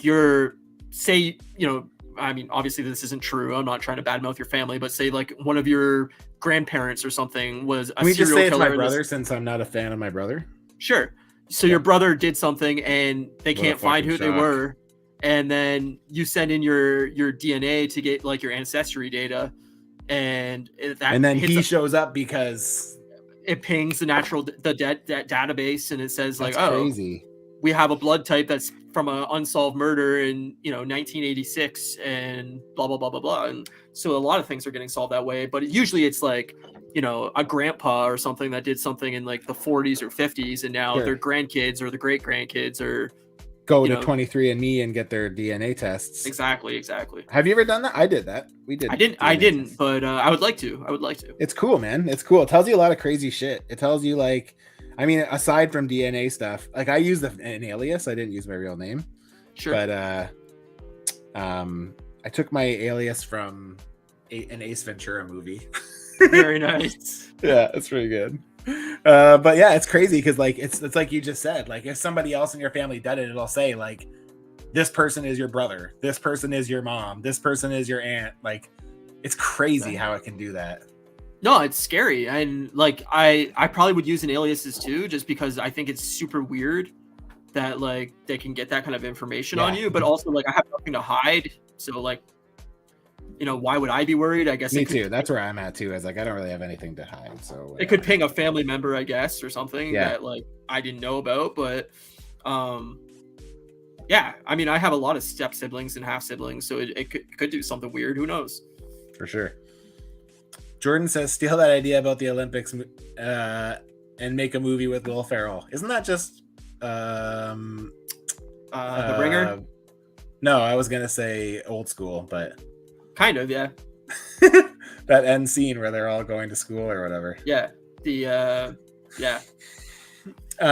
Jordan from Canada says, Dan, who was saying we talk to our toy friends more than our actual friends. In a lot of ways, the internet has done much good. Yeah, I agree. I think it goes both ways. Yeah, I think for people that maybe are a little socially anxious or whatever, to be able to connect with a community that they otherwise would not. I think that's definitely beneficial. But I also, like I said, it can go the opposite way. Is like, especially as a content creator or whatever you want to call it, you could, if you're popular enough, you could get a lot of hate and a lot of mean comments that could definitely be a detriment. I gotta say that considering my size of my audience, not like necessarily on here, but I mean on Instagram and stuff, I've never been subjected to a lot of hate. I've had a couple people say dick things, but like I'm pretty surprised that I haven't had more people say like asshole shit to me. Yeah, no, I think that would be hard to. I mean, you're kind of a type of person that would just let things roll off your back anyway, but yeah, I usually don't interact with them. I'm not saying I haven't had any, but I mean, usually when I do have it, I don't engage. I just say whatever. Like, well, that's what you think. Then you don't put oxygen on the fire, right? Like, no, exactly. I think most people that meet me or have a conversation with me, even if it's online, most people know that I'm not a dick. So yeah. I like, that's the way I kind of look at it, is like, if anybody can have a conversation with me and take away that I'm an asshole, then like it's probably better that I don't have those conversations with those people, because it's like the exact opposite of what I am. I'm so not that person. Like I answer every fucking DM. Anytime someone asks me a question about customizing, I never fucking shy away. I always help. Like fuck, I even make videos for you. I made videos for like Marcus and stuff. Marcus was asking me questions. I made like full videos in like series, like 2 or 3 parts, just to be like, this is how you do it. Yeah. I think that's good. I mean, I think the more positivity you put out is probably just going to be, reflected in your community anyway. So yeah, I do too. As long as you're being a good dude, I don't think there's any reason to worry, but you never know. Yeah, true that. Marcus said, not a lot of people in my personal life are into toy stuff, so it's kind of nice to be a part of the toy community, especially over the pandemic. Yeah, true. Very true. I see that with video games a lot, right? Is like, I can imagine. Got older, a lot of my friends don't have as much time to play anything, so they're like really out of the loop. And a few podcasts I follow and stuff like that have great gaming communities, and I'm on Facebook just for that. For that reason? Yeah, like just to, they're talking about this, and that's interesting, and or this piece of video game news or whatever. And I don't know.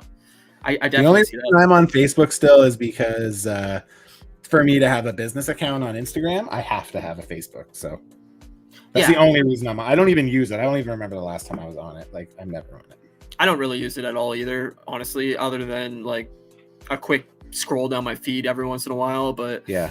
um, Every time I scroll down my deleted feed, Twitter I too. see something that I don't like, and I'm just like, oh god, Yeah, that yeah, negativity again. right. I mean, It's like, oh, COVID's fake. Okay, here we go. yeah, well, I can tell you it's not, because I have it. But yeah, no, I mean, I deleted Twitter. I would delete Instagram if it wasn't for the podcast. I don't need it.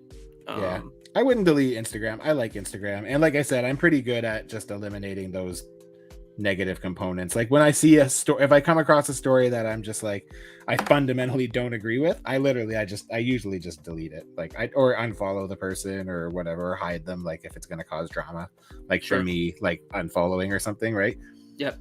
Then I'll just like, yeah. I mean, my Facebook feed has definitely dwindled to the point because I've blocked so many people just to not even see what they're posting. I just don't care. Same here. I have like relatives and same. For the most I have part. lots of relatives that I'm just like, yeah, I'm good without you now. Thank you.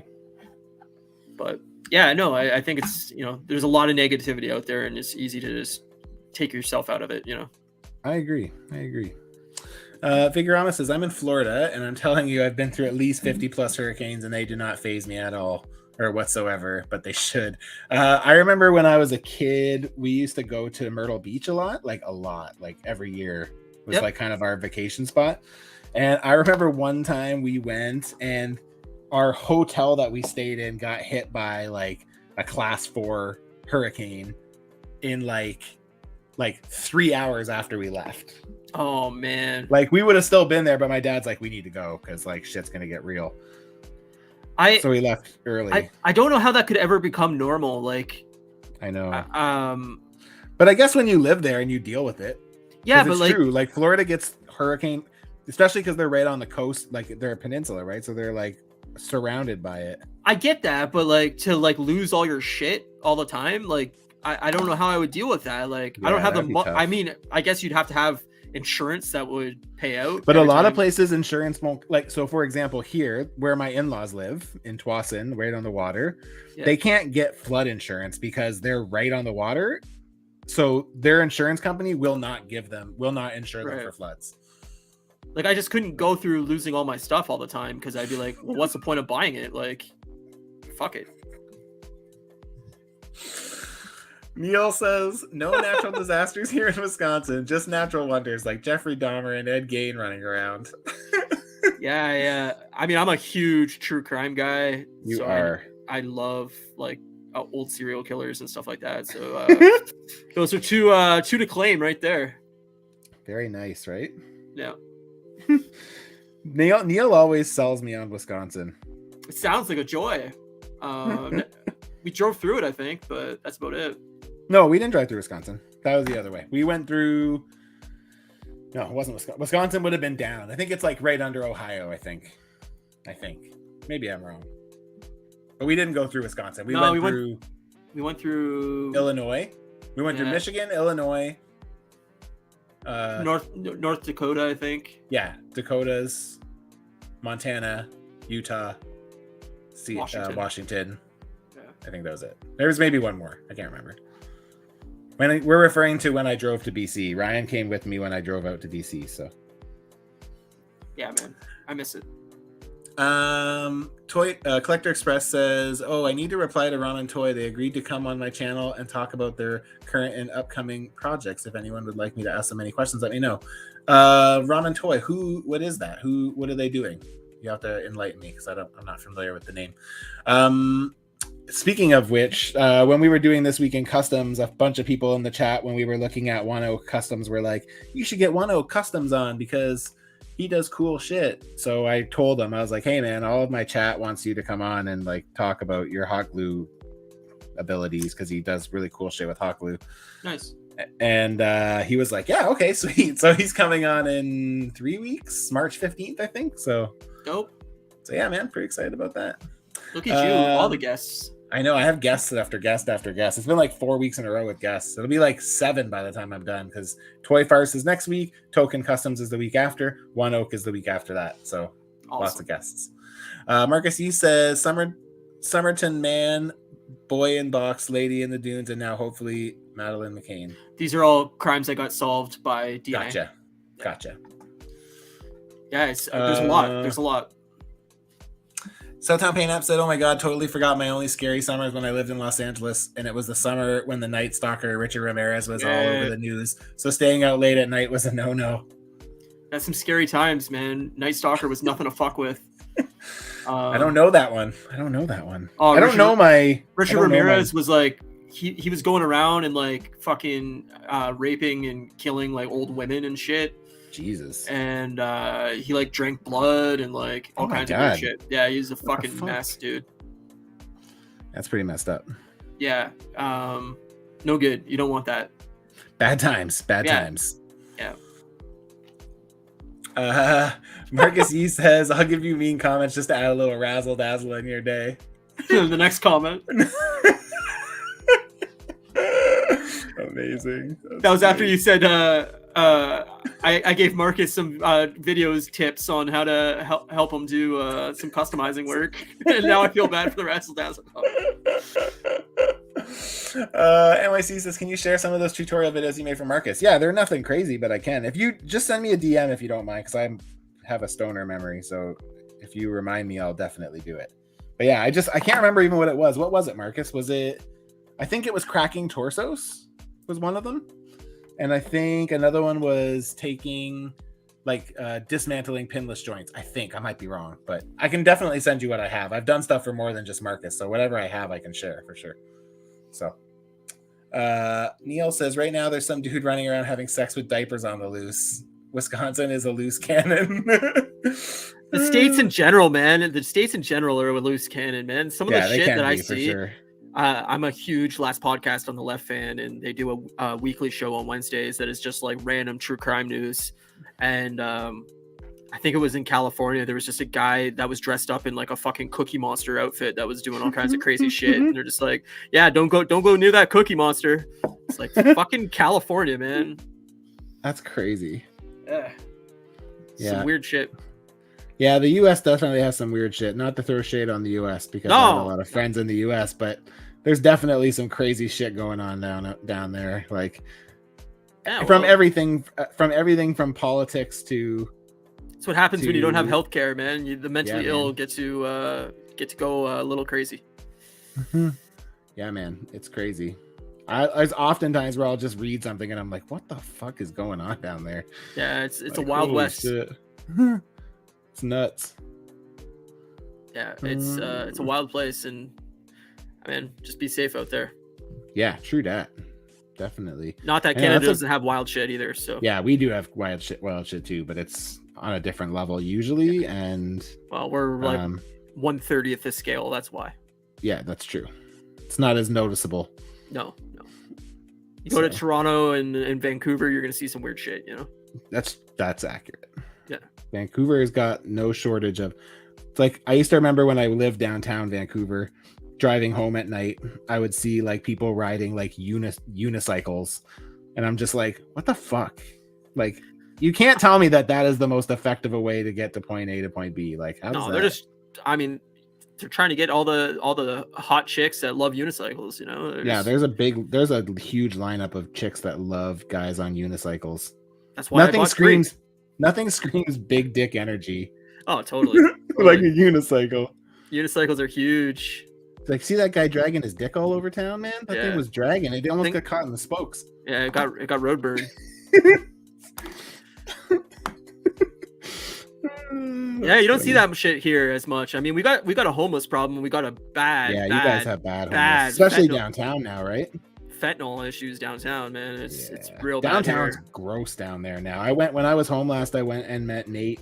Yep. My old drummer from my first band I played in for some drinks downtown at Fog. And Fog's wild. Oh my god, dude, it was so sketchy. Dude, it was so sketchy. I remember me and a friend went to Fog like last year, and we go in there and like it was raining outside, but Fog's gone so far downhill that like the roof just leaks all over the place, and Jesus. the entire floor was just water, like in the Oh my men's God. bathroom and everything like that. So I like went to the washroom and I go in there. I'm like, I don't know if I'm standing in piss or if this is all water Or this is just like, a puddle. Yeah. yeah, I don't know what this is, but I gotta pee. So here we go. And I'm like, how is this place still open? Like it's falling apart, man. That's funny. But yeah, we were talking about this not too long ago. That I mean, this is riveting conversation for people in the chat. But like, I don't think there's a single bar that is still open that we used to go to, like at all. Like everything's Yeah, gone, I know. man. Well, I mean, in fairness, there wasn't a lot of bars I went to because I was late on the bar scene. But like Chinese and Loop. But like even when I was at that party with Chris, Yep. we were talking about when you guys played at Chubby Pickle, and like, Oh yeah, the Chubby Pickle. none of that shit exists anymore, man. It's all gone. True. The Is the Loop? beach still there? Is the beach? Is that what it's No, called? I don't think the beach is there. No, I don't think any of those bars are still there. Treehouse. Remember Treehouse? I do. Sometimes remember when Treehouse. I wanted to go to like douche bars, that's where I went. Yeah, that was the exact douche bar you should go. That and Voodoo. I remember one time I almost picked up this dude's girlfriend and then he wanted to fight me because she kept trying to like get around him to come back to me and to like go home with me, and I was like, oh snap. That's why I like going to bars with you. There was always hot I used to women be around. I used to be a stud muffin back in the day, man. You sure did. You sure Yep. did. Yeah, And true. I was just there saying off-color comments. It's true. And they're like, I gotta go. Yeah, I scared them away for it. No doubt. That's funny. Oh my god, the comments never stop. Yeah, One Oak. Yeah, man, pretty excited. One Oak greater than Whole Juice. Oh damn. Wow, something beat whole juice. Bring that enthusiasm on March 15th. Marcus says Richard Ramirez also got curd stomped by the neighborhood, which is my favorite thing ever. Yeah, they basically like finally were like, the cops aren't gonna fucking solve this. We'll solve this. And the neighborhood just went out and was like, we'll fucking hunt this motherfucker down and take care of him. Damn, I love that. Yeah. Because the Marcus cops says yes, it was both those. Okay, cool. Those are the videos. So inept, man. Yeah, that's too bad. NYC says you should post the videos on YouTube. Yeah, I'm. To be honest, what I really want to do is I want to do a YouTube series where I like build one figure from the very beginning to the very end, so that way you can see the full process. It's like I said, like it's the time. Like it just takes so much time, and I just don't know if I have it in me. That's my biggest issue. Yeah, But the I'd amount love of- to. I'd the love to. I editing really would. you'd have to do would be a lot.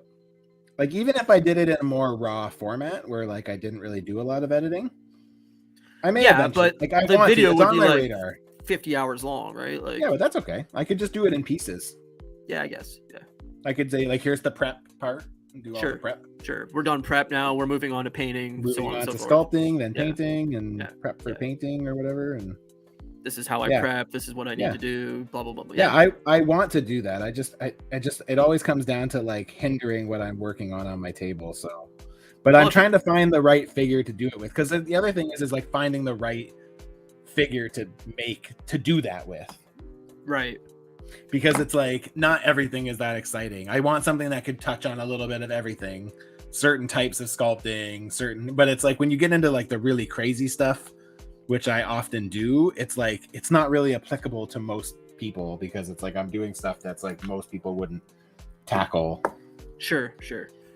But Well, you could just say like this is like a basic thing that you should be checking out, and then this is like a more pro thing that like I'm really going in depth on this, and this is for people not for the faint of heart type thing. And I don't know. I mean, I don't know enough about it to really that's fair. say, but We'll see. I think it's not it'd that be I useful. don't want to. If time was unlimited and I could do everything, oh my god, you guys would be enjoying all the riches of my hobby. Well, like I always said, is like I would love to be able to do podcasts and streaming and stuff full time. Like that's my dream.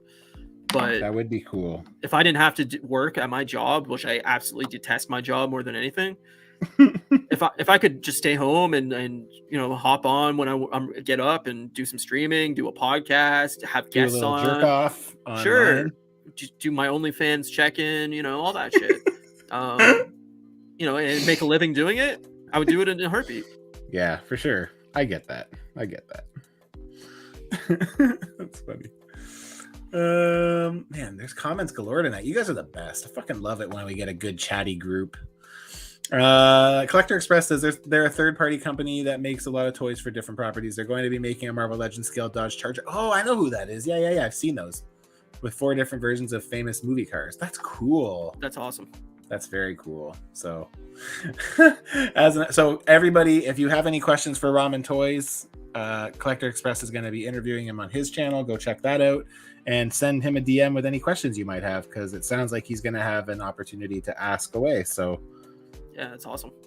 Do it. Marcus said, as an American, sorry for being your crackhead neighbor. No, we love you guys, man. You're entertaining as shit. It is. You guys are entertaining. There's so many times where I'm like, what the fuck is going on over there? You That's guys wild. Just keep us entertained, man, and just keep the crack down there. Don't let it go north. Marcus says, laugh my ass off, big wheel energy. I actually said big dick energy, but that's okay. But big wheel energy works too. Give me a big wheel anytime, baby. So Tom Payne says, I remember thinking how Canada is so safe till I saw the Montreal screw job on Bret Hart. We'll get you. We'll get you. We'll get you real nice. That's funny. Oh yeah, chubby pickle, a normal thing said by a Terran. It was a bar in our downtown district. We had a lot of we had like a bar hopping scene, yeah. And then this band opened this bar opened up that was like catered to musicians, and they had like this cool twisty stage which was like really not useful because like it was really set up so poorly. But the problem with the city we grew up in is like there is no good spots for bands to play for the most part. Like it's a lot of really small clubs. Yep. But if you want like more than 200 people, like there's nowhere to play. Good luck. Yeah. And that's one of the things like I'm super passionate about, that if I had the money, I would love to open a music venue in my city that actually could hold a couple thousand people. Yeah. And actually get like Canadian music to come to Windsor and actually play in the city, because nothing comes here. Everything goes across the border to Detroit, Michigan, which is like our sister city basically. Yep. You guys are like Detroit South. Yeah. Basically like we're as far south as you can get in Canada, and Detroit, Michigan is like where all the bands go. So yeah, it's true. Nothing comes here to play. And then when bands do come here and play that I have tickets for, I get COVID and can't go. So that's a bummer. Yeah. So for anybody who missed that, Ryan was supposed to go see Our Lady Peace on Sunday and then couldn't go because he got COVID. It's not funny, but it's funny. It's just your luck. My luck. Yeah. Just your luck. I mean, look, Our Lady Peace is not the band they used to be, and I've seen them 7 times, so it's not like it was a band. Yeah, it's not like you were missing like something really important. No, but still, you bought tickets. And I bought tickets, and like I was excited to go with my friend, and that was the exciting part. But yeah, that's the bummer. Yeah, but it's a band I've seen. Like I said, I think I've seen them 7 times, so it is what it is. Yeah, it is what it is. I agree. Marcus said, oh, that would be pretty cool. It sounds a bit like a polished condensed version of your live streams without 3D printed naughty bits, whole juice, or my quips. Yeah, we'll see. I mean, it's something I want to do, but like I said, I know it would be helpful because again, like I end up helping a lot of people, right? Like I have a lot of people who reach out and ask me how to do shit, and like, I always try my best to accommodate. It would be cool to have a tutorial from start to back where I could just say, just follow along and you can see everything, right? And then if you ever get future questions, you could always just say like, oh, just go to video 3 to on this figure. Yeah. There you go. Yeah. I will eventually. Like there'll come a time where I will have time. I don't know when that will be, but there will come a time where I will, because even if I got out of customizing temporarily, it'd be hard to walk away from the community because I really enjoy it. So, well, even if you stop customizing, we still do the podcast. They can come over and chat with us there. Yep. Yeah, exactly. Yep. Exactly. But this is coming along pretty good. Yeah, man. Just working away. I'm just plugging along. I'm dreading doing the boots on Brainiac because he has this like weird design where it's like I'm worried about getting it the same on both legs. Right. The nice thing about this Deathlock is it's none of it's like the same, like because it's only one side. Like she's only robotic on one side, so It's making my life a lot easier in terms of like making sure there's no symmetry issues because I don't have to worry about it. Yeah, that would be my hardest part, is like making sure that the paint color is even on both sides and like all that kind of shit. It would drive me nuts. Yeah, man. That's the hardest part. That's one of the hardest part about sculpting is the symmetry. I'd be so OCD Drives about me it. nuts. Yeah, it drives me bonkers. So Marcus says, from big dick energies to chubby pickles, this is such a phallic stream and I love it.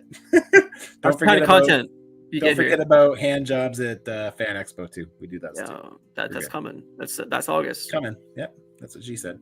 Figurama says, nice. New NECA cartoon, TMNT, and Ray Fillet Archie figures showing up in Targets this week. Mirage Triceraton has been spotted too. Yeah, I saw all the stuff. I am getting to the point. I was actually talking to my buddy Opticon Customs before I came on.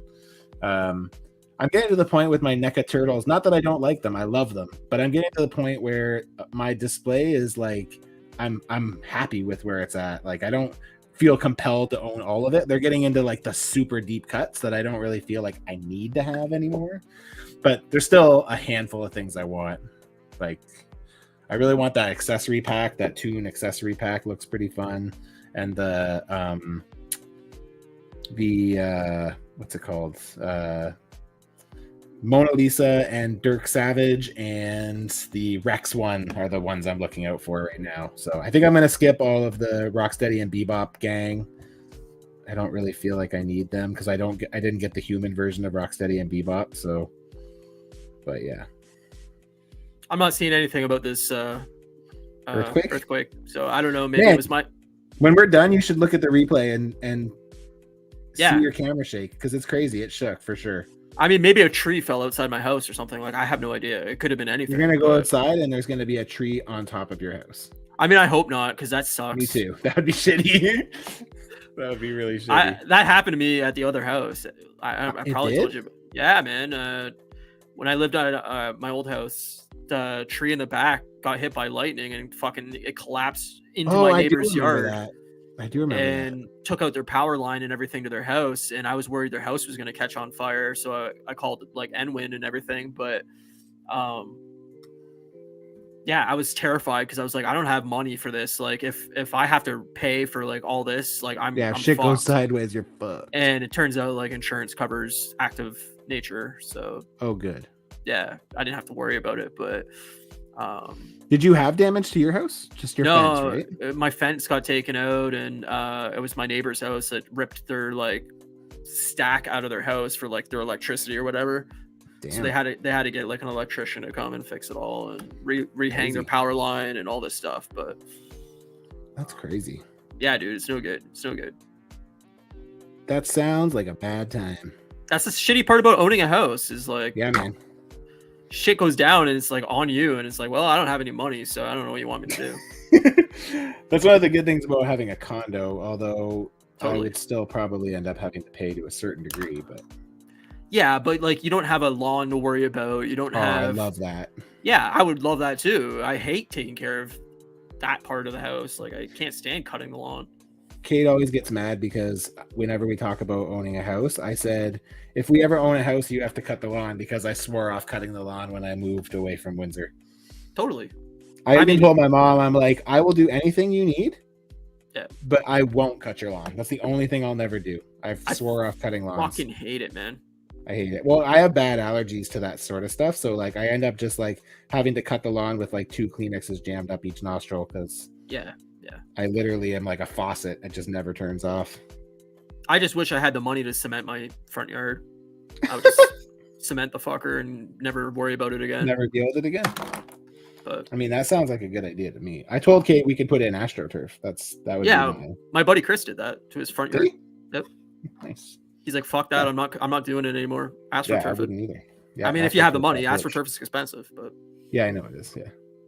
But yeah, no, that's the worst part about owning a house is I hate the yard stuff, and I hate shoveling snow upkeep, and all that right? bullshit. Yeah, it's upkeep, and it's a pain in the ass. It is a pain in the ass. I agree. If I was rich, it wouldn't be a worry because I would just hire somebody to do it. But yeah, exactly. Sadly, that's not the case. I understand. At least easier said than done. Not until the OnlyFans takes off. People like pictures of feet. That's what I hear. So yeah, it's all gonna be feet pics. Figurama says, how did you get started customizing, Matt? What was your first and why? Yeah, so I've mentioned this a couple times, but the reason I started customizing was I started collecting Hasbro Marvel Legends back when Captain America Winter Soldier movie came out. They had like some figures for the set, and I bought them, and I loved how they were updated against like the Toy Biz ones. The Toy Biz ones had those weird like ball jointed hips that I fucking think are so ugly.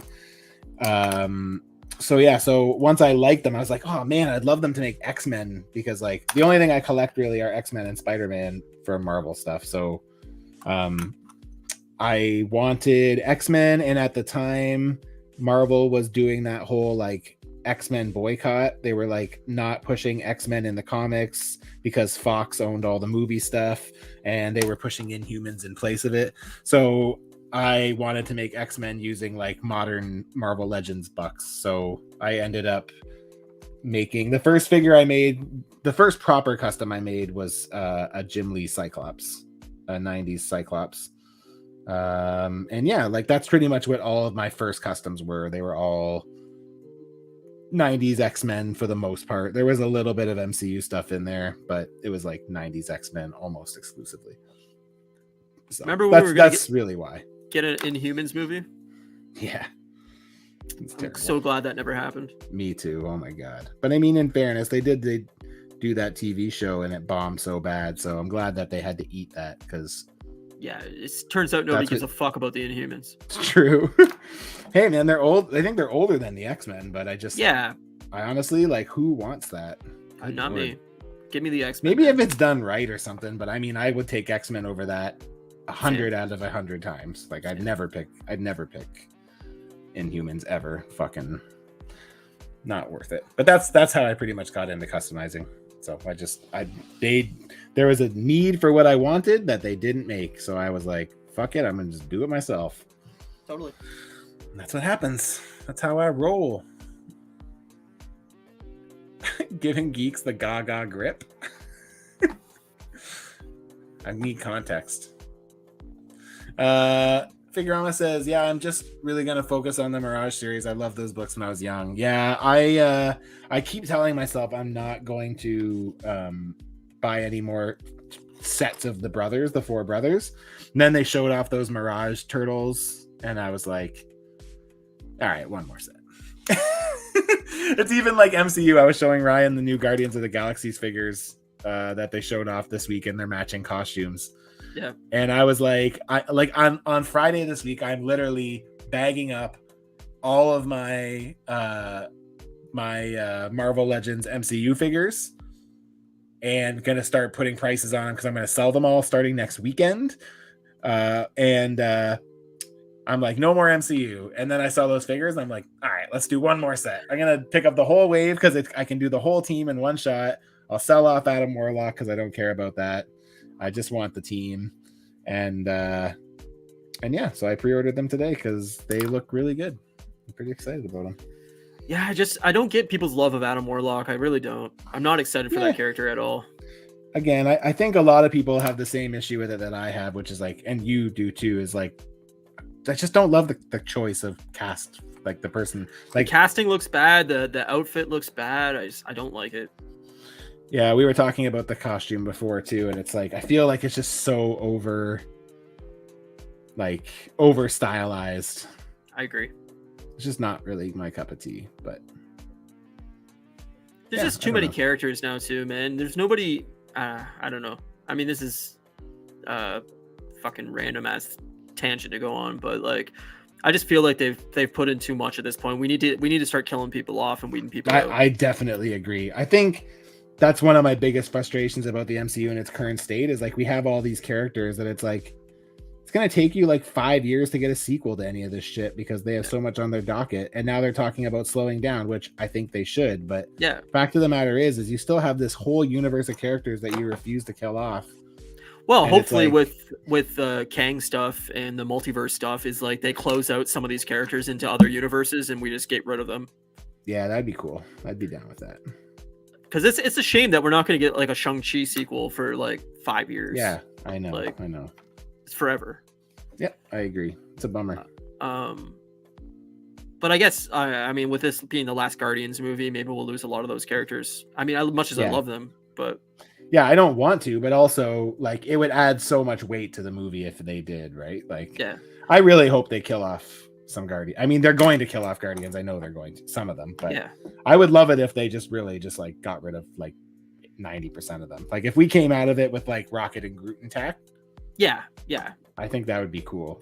I mean, again, I don't want to see them die, but I mean, it would make that movie be so much more, like it'd make it so much heavier, right? Well, so like that's why I wanted like character. Well, I can't say what I was gonna say. oh yeah, spoilers. Spoiler. I don't want to spoil anything for anybody, but I just wish they were more willing to kill characters off permanently. I think Me too. like there's so many rumors going on about how they want to bring back Robert Downey Jr.'s Iron Man. Yeah, but did you see they've recently started shooting those down and saying that it's no longer on the table? So I would hope not. Yeah, it takes away all the emotional pull of Endgame. I agree. Again, that's my biggest frustration with the multiverse saga is like nothing carries weight, because if you want to bring it back, you just go with the multiverse and snatch them out and bring them back. There's like, look at Gamora is a great example of that. Well, Gamora, if they brought back Black Widow in any way, like, these are characters that you don't need to bring back. It's fine that characters die. Heroes should die, just like all the villains we've lost. Like, I agree. There needs to be stakes. There needs to be that mental or that emotional pull of losing characters, and people shouldn't be able to die. But I agree. Yeah, so I don't know. I hope for I mean, like I said, like, you know, for anybody who didn't check out our podcast, our spoiler cast on Saturday night, if you've seen Ant-Man and the Wasp and you like what you're hearing tonight, go check it out. We had a good chat about it. We're not necessarily on the same page about everything, which I think is nice for the listener who doesn't necessarily want to side with one person or the other. And we agree a lot too. I mean, it just depends. Yeah. We're just willing to state our piece, and like we're not judgmental of the other person's viewpoint on it. We're just talking. We're just friends, you know. Speak for yourself. Yeah, well, I guess you do judge me a lot. But... oh man, there's so many more people. Send the swole fairy Groot. Hey, you know what? I like that Groot, but something looked off to me, and I was like, "What is it that looks off?" And my buddy Sean, Opticon Customs, said to me, "I realized what looks weird with Groot. He has lips." And in the that movie, is weird. He doesn't have lips. The toy has lips, so that's what's making him look weird. I don't know if I like him. He's so buff too. Like it's weird. Buff. I like that we're just not getting Groot 1 again. Like I like that it's different. So, Collector Express said they didn't learn with the failure of MCU Inhumans and made Eternals, which even less people care about those characters. Well, we were saying on Saturday night when we were talking, it's like things like Echo, things like Agatha, like why are we getting those? Goodbye. Like, who needs those? And I mean, there's nothing against the character, but like, do we really need a 10-episode series about those characters? Like, I hardly cared about them in the arcs that they had in the Hawkeye and Wanda movies or shows. So like, that's the thing is like they need to start, and they're going to. It seems like they're slowing down, which is good, but. Well, even like before we went live, I was saying they haven't mentioned America Chavez since Multiverse Madness, and it's kind of weird that like they introduce this character and then there's just nothing to do with them, and it's like it's because there's so many characters. There's just there's not enough time to give to every single one of these characters. Yep, I agree. It's the same with Moon Knight. It's the same with all of them. Like, yep. When are we gonna get back to Moon Knight? It's gonna be years. Yeah, it's true. Marcus said, I thought they looked cool until I noticed Star-Lord's arms are long. Yeah, so for anybody who didn't notice, there's definitely quite a bit of reuse happening in this wave. So Star-Lord's legs and arms are reuse. Drax's legs are reuse, and it looks like his head might be reused. Mantis's head looks like it's reused. Nebula and Mantis share the same body. Rocket looks to be all new. Maybe the head's the same. I don't know for sure. And then Kraglin is a Yondu body with a new torso. So what? They just don't want to invest in a new sculpt for these things? Yeah. So just... Which does happen a lot. Like that's the reuse is the name of the game with that line. They try to reuse where they can. And to be honest, they used to get a lot of slack for it, and understandably so. But I feel like when they get slack for it now, it's like we do get a lot of new sculpt with Hasbro, so like I don't see the argument as much anymore. But I mean, the prices are still crazy. They've gone up so much. So Everything has. But So I'm but I bought the whole wave and I bought Groot too. I pre-ordered them all. So yay, Charlie's here. Said I made it. I fell asleep, but I woke up. Yeah, we're still here. Hey, are you still good for time, or if you want to call it at any point? Because I'm gonna just keep going if you're good. Dude, we can go to 6 a.m., baby. Because that means as soon as I stop, that means I have to go and actually work, like real work, which I'm not. Whenever really you're ready to stop, so. You stop. Okay, I'm gonna keep going. So guys, I'm gonna keep going. Marcus said Guardians of the Galaxy Volume 3 Adam Warlock's design reminds me of MCU Odin. Oh yeah, I can see that a bit. I don't love how over designed it is, but again, like that's so common in the MCU. So that's what scares me about X-Men coming in, man. Is like I'm scared to see what their uniforms are. Me too, but I hope it's nothing crazy. I hope. I the thing is, I feel like they've gotten better, but yeah, skin tight leather. Yeah. Only if it's yellow and blue, baby. Yeah. Aiden Skate says, "What's up, guys? Hey, man, how are you? What's going on? How's things? Thanks for stopping by." Marcus says he does have lips. What the hell? Yeah, it's weird, right? Because he doesn't have lips in the show, or the movie. Aiden Skate says, exactly. Why does Echo and Agatha need a series? I thought that too. Yeah. Hey, Craig's here. What up, Craig? How's it going, man? Says, happy birthday. Is your age catching up to your hair color finally? Says the wrinkly baldy. Yep, finally. I actually had a meeting with somebody last week, and she was like, how much does it cost to dye your hair that color? And I'm like, that's not dye, baby. Dye. This is like what I look like. This is just me. Yeah, you've been gray for fucking 10 years. I've been gray for a long time. Yeah, 39, Craig. Thank you for stopping by, and thanks for the birthday wishes. That's awesome. We talked about you a lot last week when I was doing This Week in Customs with Brock. So nice to see you out here. Appreciate you stopping by. Yeah, so yeah, I'm gonna keep going because if I stop, then I'm still gonna have to keep going. So there's no point in stopping. So if Ryan's good to keep going, I'm gonna keep going. You can go till Monday if you want. Oh, I can go till Monday. Don't you worry. I know you can. No, I just been binging movies, so like that's all I've been doing is watching movies. So fuck, you're only stopping me from watching Scream 5. Great. Yeah. You're welcome. No, I'm just kidding. Hey man, I'm prepping for the new Scream, so rewatching all the Scream movies. One of the podcasts I listen to, The Weekly Planet, they are currently watching all of the Scream movies in preparation for Scream 5, Scream 6. Yeah, I watched the first 3 last night, and then I watched 4 right before we went live, and nice. Watched 5 later tonight. Nice. Yeah, I also watched A Knock at the Cabin or whatever the fuck it's called. Oh, did you like it? That's that new date with Dave Bautista and it's isn't it M. Night Shyamalan? Yeah, how was it? It's all right. Yeah, it's weird. It's not a typical M. Night movie for sure. I don't want to spoil anything because it's pretty new, but just came out, yeah, dude. It's I don't know. I mean, it's weird. It's an M. Night movie, but it's not like an M. Night movie, you know? Okay. It doesn't got that like wild, crazy twist, really, but okay. I don't know. It was fine, but I wouldn't like go out of your way for it. If you can catch it on stream, great. But if not, then whatever. Yeah, I wouldn't pay money for it in the theater. But all right, that's good to know. Good to know. Yeah, I wouldn't go to the theater for something like that. Probably, I'd wait until it came to streaming. So. Yeah, no, I mean, I watched that. I watched that new Megan. I don't know if you've seen the. Oh yeah, I know what you're talking about. Yeah, I didn't watch it, but I know what you're talking about. Was Solid. It good? I heard it. Yeah. I heard it was pretty decent. So I enjoyed it. I mean, it's Chucky for the most part, but like, I enjoyed it. I Chucky with boobs. Yeah. I mean, it's a modernized Chucky, and I thought it was a fun movie, but that's cool. It's what we're getting to, man. Androids are gonna fuck us up, so. Fucking A, man. I'm here for it. Yeah, me too. Take me. Take me. Whatever. I can't taste anything anyway. That's funny. Fuck. I just put my hand in that. Oh, I did not know that. Figurama by Enemy Zero there. It says, Knock at the Cabin was very weird and intense. It's based on a book he didn't write. I didn't know it was based off a book. Oh, interesting.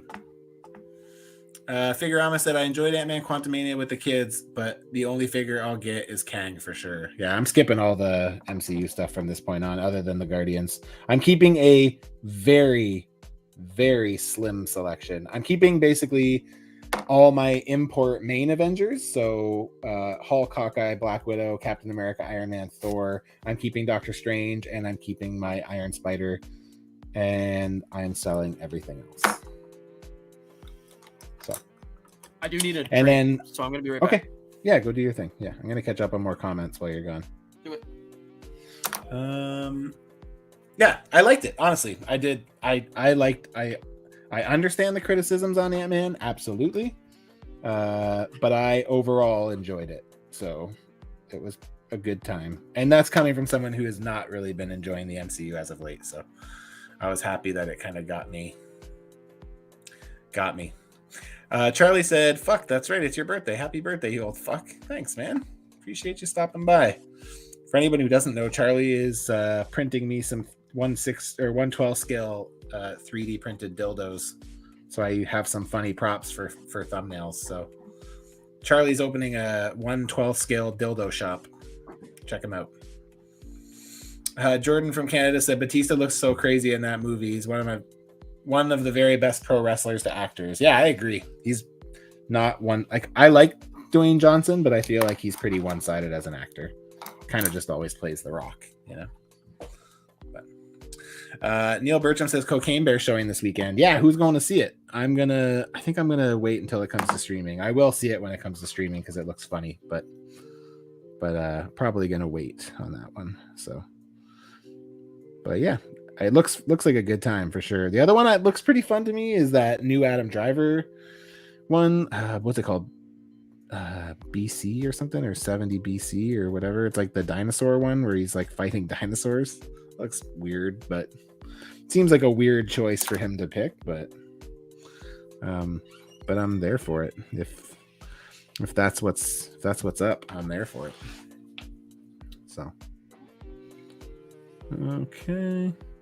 I'm gonna have to do some secondary sculpt on this face here, but I'm liking how it's looking so far. Apologies. No worries. We're just chatting about Cocaine Bear. Oh, nice. I'll definitely wait for video for that one, but it looks interesting. Hi, Finnegan. Oh, look at little Finny. So cute. It's something. Aiden Skate said, I watched Megan, thought it was good. The little girl seemed more creepy than the doll. Yeah, they're both creepy. I mean, what is it about little kids that are so creepy? I don't know why, but it always creeps me out in movies. That's funny.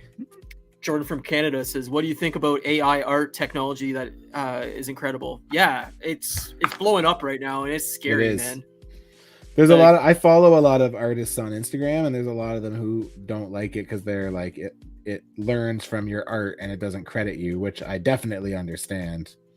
Well, it's not just that, but the ability to like fake things is terrifying, right? You can give it, very minute details of like what you want, and it can create something very easily.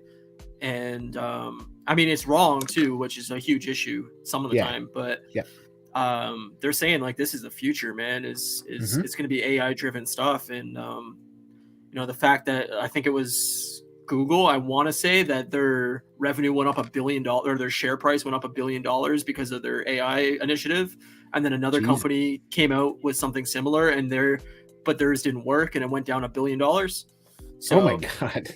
Yeah. So like that, this is where the industry is trending towards, is like AI driven stuff. And it's definitely, I mean, some of them have come self-aware. That's a huge issue. Yep. It's scary. That's scary. Yeah.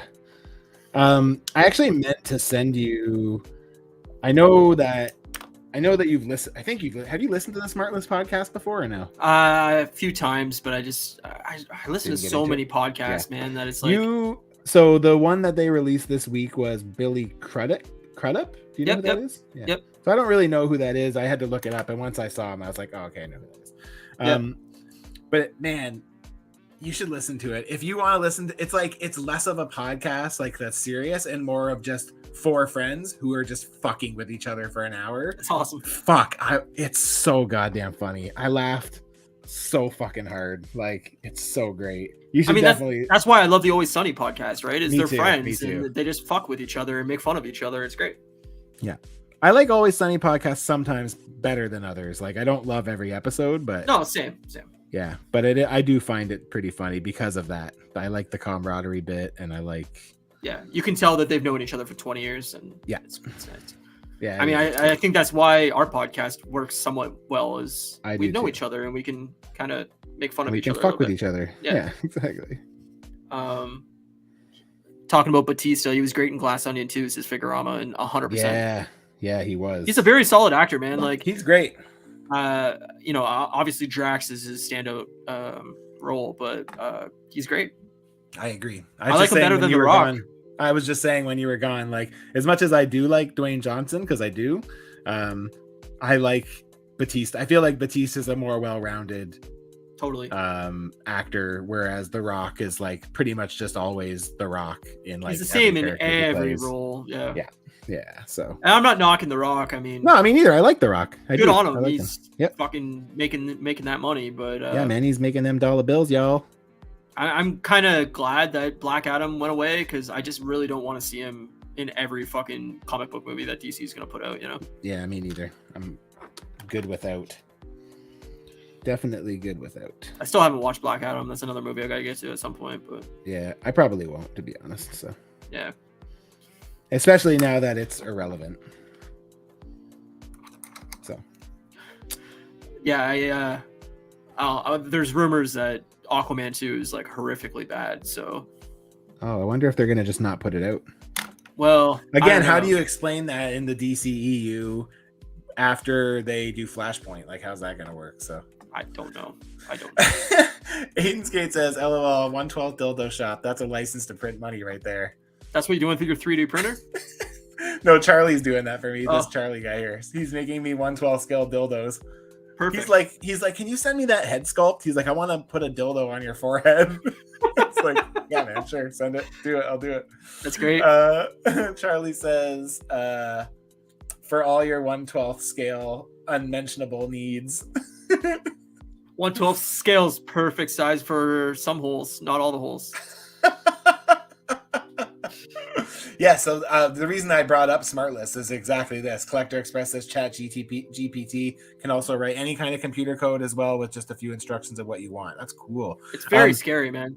One of the things that the reason I brought SmartList up was because in that episode of SmartList, Jason Bateman asked Chat GPT to do questions for Billy Crudup. So he read 2 questions that he had asked the program to like write for him, basically.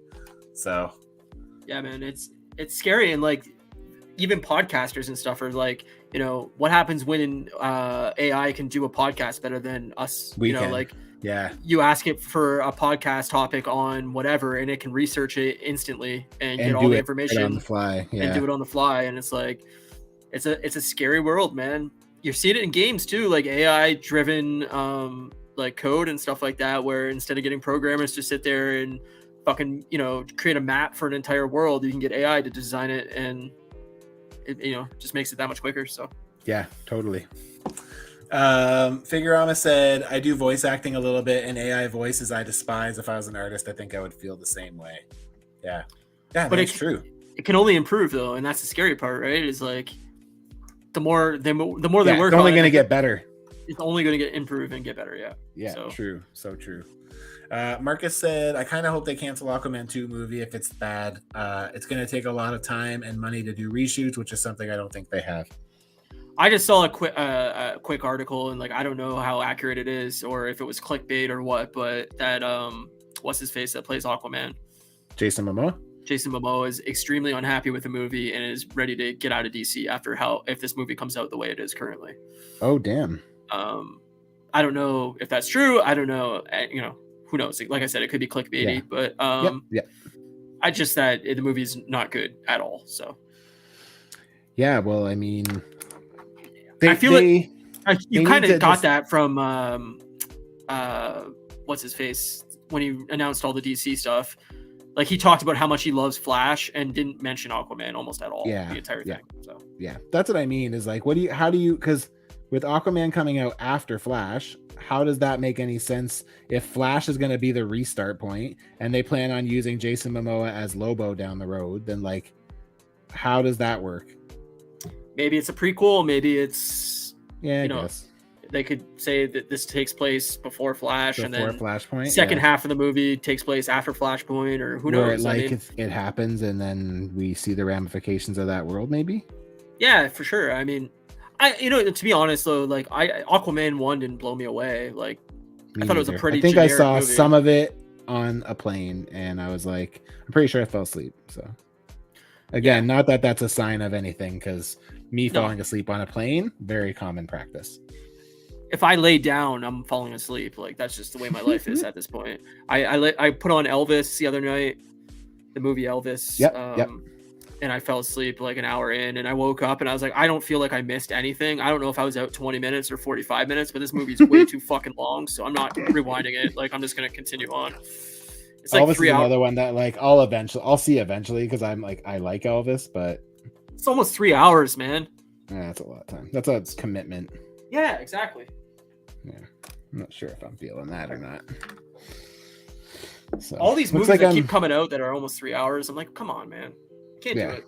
Get your shit together. I looks like I'm at the point where I have to go and sculpt these boots, even though I don't want to. So no, you got to do what you got to do, brother. I've been dreading doing them since I put all the shit on the epoxy on them. I'm like, oh, no, I gotta do it. Gotta do it. Collector Express says I did beat ChatGPT and Ultraverse and Star Trek knowledge, though. Well, there you go. Oh, nice. AI's not that smart yet. But since you gave it the answer, it's like, haha, now I'm smarter than you. I've improved my time. Yeah. Don't like it. I've improved my time. Well, when Terminator comes, take me first. It's fine. Oh, man. Speaking of Terminator, I think I sent you a while back, Ryan, when they showed off Mafex, that import company showed off their Terminator figures. Yeah. Did I send those pictures to you? I'm pretty sure. Today they showed off what's it called? The exoskeleton. Fuck, it looks so good. I mean, there's a franchise that I wish they didn't keep putting sequels out for. Like, it was I'm like one of the only people on earth that like Terminator 3. But I didn't hate Terminator 3, but I love that. Like, I think that movie's awesome. I think it's so much fun. But after that, man, I agree. Nothing. Salvation was so fucking bad. Yeah, Salvation was terrible. It looked beautiful. It was beautifully shot. Like, that movie looks awesome, but it is a bad fucking movie.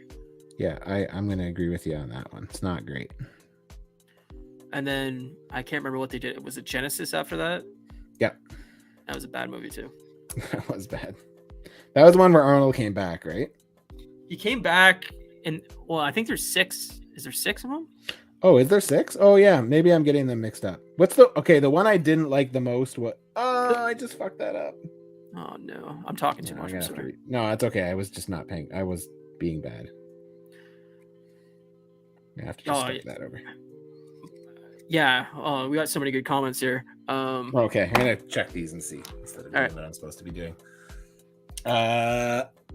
Jordan from Canada said Matchu's knocking that figure out. Great cyborg head. Thanks, man. Yeah, I don't know how we clear. Like, it's nice. So when I did that Life with Brock thing, I had to upgrade my StreamYards, so now I get like the super high def.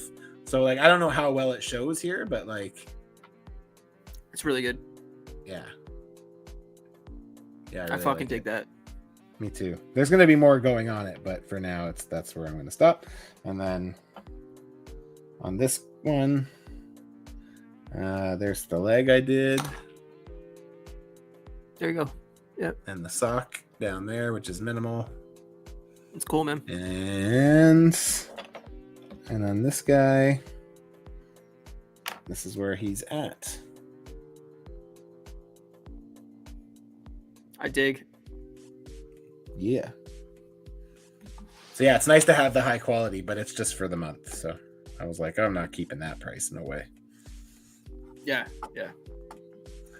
Figurama said, well, Terminator 2 is one of the few perfect movies ever made. It's hard not to compare the rest to it. That's a great point. Well, not only one of the best movies ever made, but probably the best sequel ever made.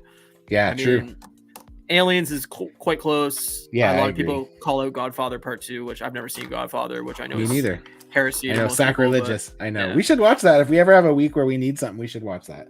Yeah, sure. We can watch Because Godfather. And I Godfather haven't Part watched 2. it either, so.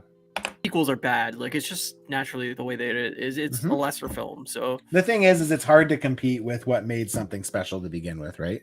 Totally. So yeah, I mean, Terminator 2 is excellent. I love Terminator. Terminator 2 is like one of those rare ones where like the sequel is actually better than the first one. Yep.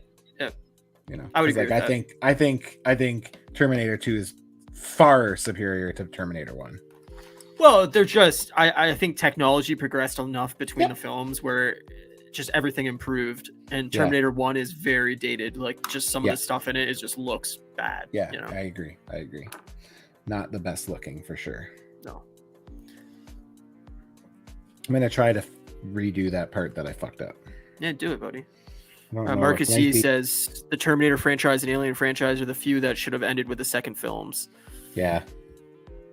Yeah, Well, you just said you like the third one, but I do like Terminator 3, and I know most people hate it, but after that, I would agree with you. Alien for sure.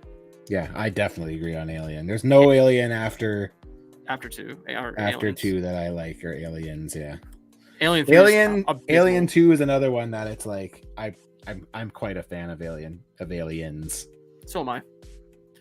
I love Predator too. But Predator, I like Predator also, but Predator 2 is a fucking abysmal fucking movie. So yeah, Predator 2 is fucking garbage. I mean, what was that last Predator movie that just came out? Predator. Oh, Prey. Prey was awesome. Yeah, Prey was really fun.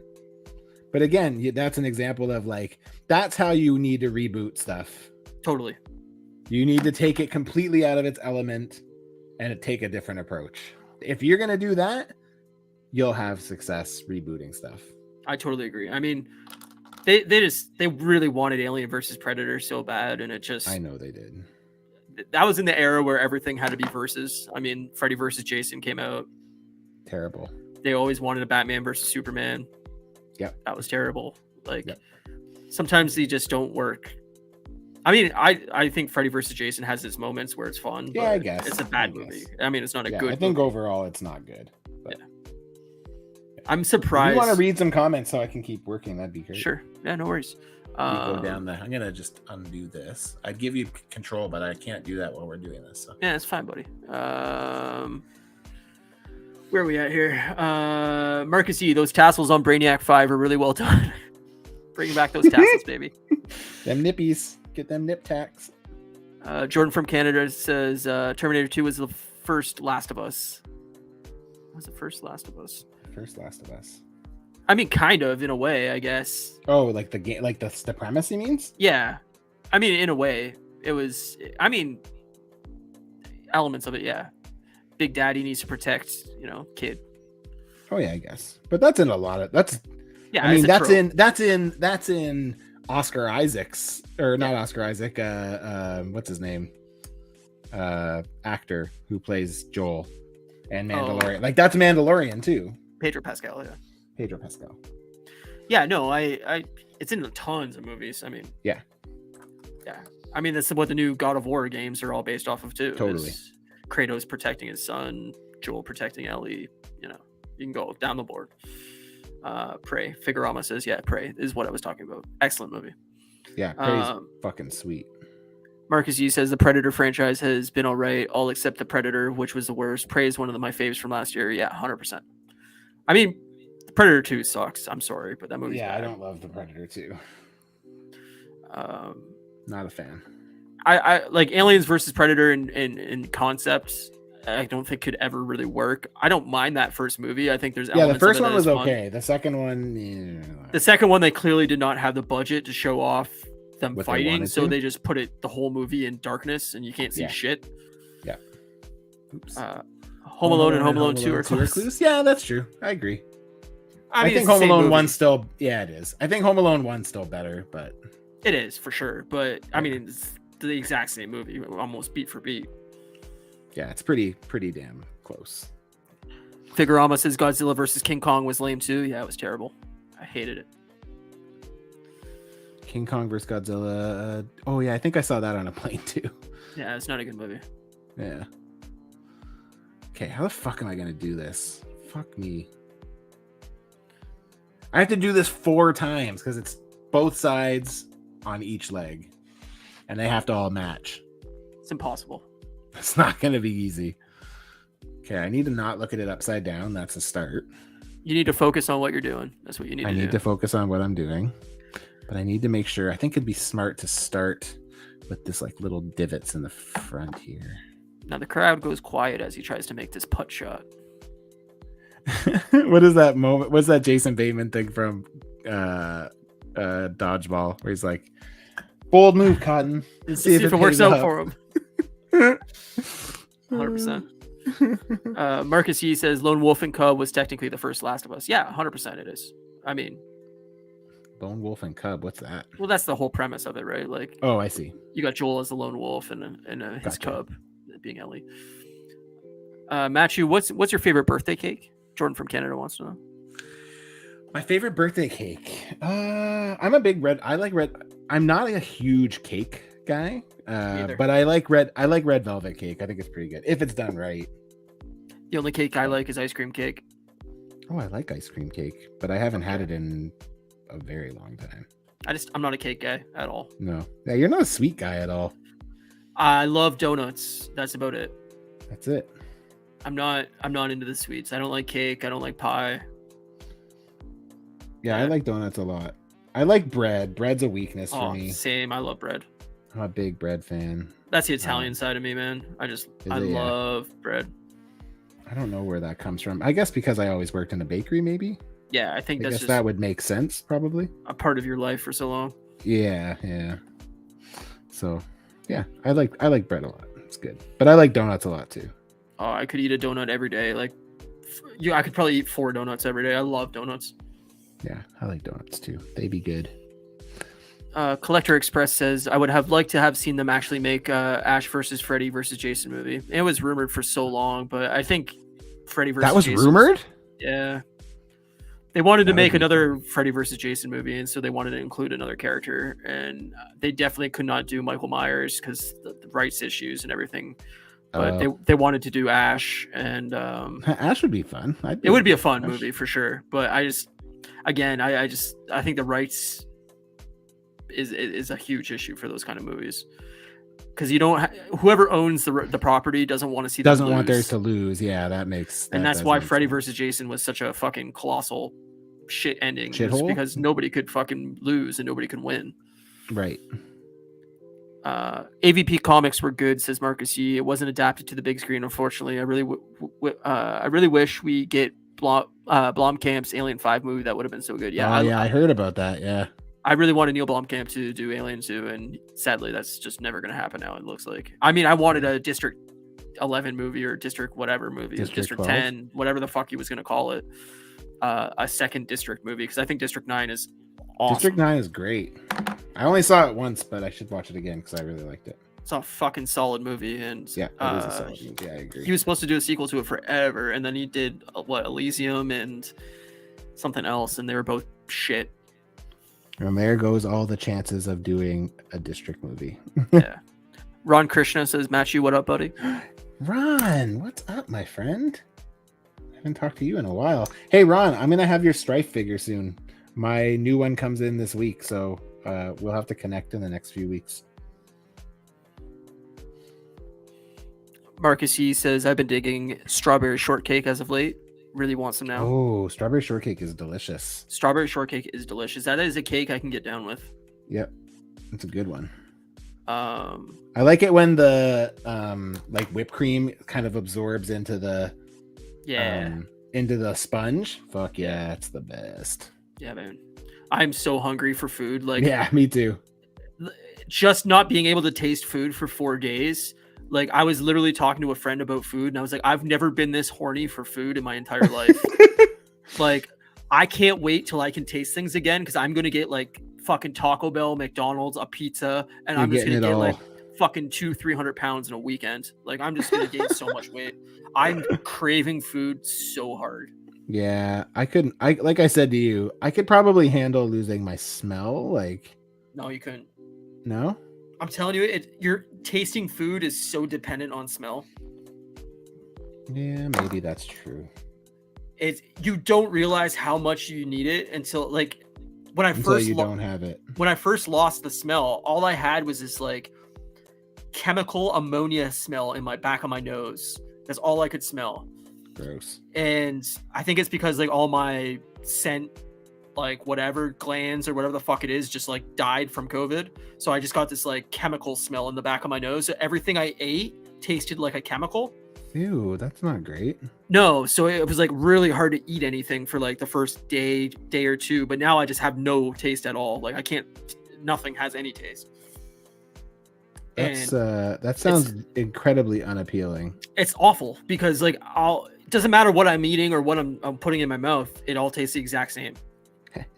Yeah, well, I knew there was a joke there, but like I made a frozen pizza. I made a lasagna. Can't taste anything. That sucks, man. What a bummer. Yeah. What a fucking drag. So I could just be eating like canned peas or something and it'd be the same effect. Like it wouldn't matter. I mean, I do like canned peas, but I like peas too, but good. Marcus E says Ash versus Jason versus Freddy was adapted into a comic after the plans for the movie didn't work out. Oh, cool. I didn't know that. I think that was a route like a lot of things had to go just because they couldn't get the budget for the movie. Like, I mean, when Buffy and Angel, both the shows ended, they made like a comic book series that followed the next season of the show story? because the network canceled it. Yeah. And there's like, especially Angel ends on a cliffhanger and we never got to see the fucking end. It does? Yeah, season 5 ends on a huge cliffhanger. Oh, what a bummer. And it's That's like a such drag. a cool idea too. What a And bummer. That sucks. and like I was so excited for the next season, and I remember getting the DVD and I was like, okay, where the fuck is season 6? And then I went online and read that it got canceled, and I was like, what the fuck? Oh, that sucks. What a drag. Yeah, I'm such a fucking nerd. Let's see what we got here. Ron Krishna says, sweet, I'm setting up my figures at my new place. Oh, nice. Yeah, I saw a picture in the group. I popped in there the other day just to see what was happening, and I saw you posted a picture of, you said you were setting it up really slowly or something like that, but that's cool, man. That's dope. You'll have to swing by and check out the new gig, the new spot. Ron just moved, so that's cool. Moving sucks. Yeah, I'm not a huge fan. I He hate had been in a packing shit good up. spot. He had been in a cool spot because he was like paying like hardly nothing for rent, like, which That's is the crazy dream. for BC. But Yeah. I'm sure we've discussed before. I would move out there in a heartbeat if it wasn't so fucking expensive. it is absolutely asinine how crazy it is to live here. I'll never be able to own a house out there, and Oh God, no! Like, it's just we own our condo, but we wouldn't have been able to if we didn't have somebody who had money yeah. to front us. Like, we don't get me wrong, we were able to cover like half of our down payment. Yep. But it's like I think of like our down payment for our condo was 20. How much was it? 20. I honestly don't even remember. It was a stupid amount. I think we paid over 20 grand. Oh, it's got to be more than that. Well, it was only ours that we only paid. Yeah, I don't remember. So our condo, we live in a condo. It's not even 1,000 square feet, 2 bedroom, 2 bathroom, top floor, and it was like $800,000. And Fucking ridiculous. I bought a house in 2013 in the city I live in, and obviously the housing prices have gone skyrocketed. But Yeah. when I bought my first house, I paid $65,000 for it. Yeah, that's crazy. So I mean, my house was small as shit, but it's not like it was like considerably smaller than your apartment, I'm sure. Nope. In perspective, it's not for sure. Yeah. Square footage wise, we're probably pretty close, actually. Yeah, it's probably about the same. Yep. And yeah, I paid like 1/10 what you paid, you know? Yeah. Less, even more. Plus, yours is a house. Yeah, well, exactly. But that's what I mean. Mine Is is a like condo. there's no way I could ever afford to live out there. Like, Yeah, it's crazy. It's too expensive. you have to have a significant other almost, you know? Yeah. Oh yeah, definitely. I wouldn't have been able to afford that on my own. Like I said, if I wouldn't have had a rich uncle in our Yeah. corner, we wouldn't have been able to. Like the problem is if you don't put 20% down, Yeah. you have to pay insurance on your mortgage. That's why And, I put 20% down on this house because Yeah. Because like the insurance is crazy. I think it's like $1,000 a month or something like that. Yeah. I guess it depends on probably how much you take, but yeah, it's the total cost yeah. of the house. but yeah, it's bonkers. So Yeah. so we wouldn't have been able to afford to live out here either or buy out here if we didn't have someone in our corner that was like, hey, I got money. Yeah. Oh, I mean, when you and Kate adopt me, you can. I'll move in with you. But other than that, Okay, sounds good. a lot of people in the chat saying, "Oh no," and sorry about me not being able to taste anything, and I appreciate that. It's brutal. Yeah. That being said, we're hopeful that he can't taste anything come Fan Expo. Yeah, you're not. You I'm know not what I gonna want mean. to taste anything then. Yeah, we're aiming for new subscribers, so lots of That's the work only to way do. we can get them. Got lots of work to do. Collector Express says, I didn't lose my sense of taste completely, but food didn't taste like it should have. Yeah, I'm noticing that. I mean, I don't have any taste, but like even with eating certain foods, it's like it doesn't feel right because of not having taste. Like the texture and shit's all off too, because my brain's like, what are you putting in your mouth right now? Yeah, it's like confused. It's super weird. It's a bizarre thing to go through. Yeah, I'm so glad that when I got COVID, I didn't lose my taste because I would have had a hard time with that. It's brutal, man. And I was reading something online that says certain people don't get it back for like months. Long time, yeah. And I'm like, I will go crazy if I don't have taste in like a couple months. Like I'm gonna lose my mind.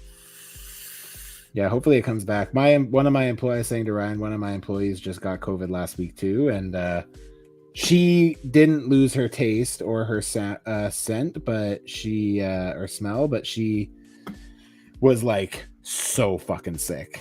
She was in bed for like 5 days. I was in bed for 2, so yeah.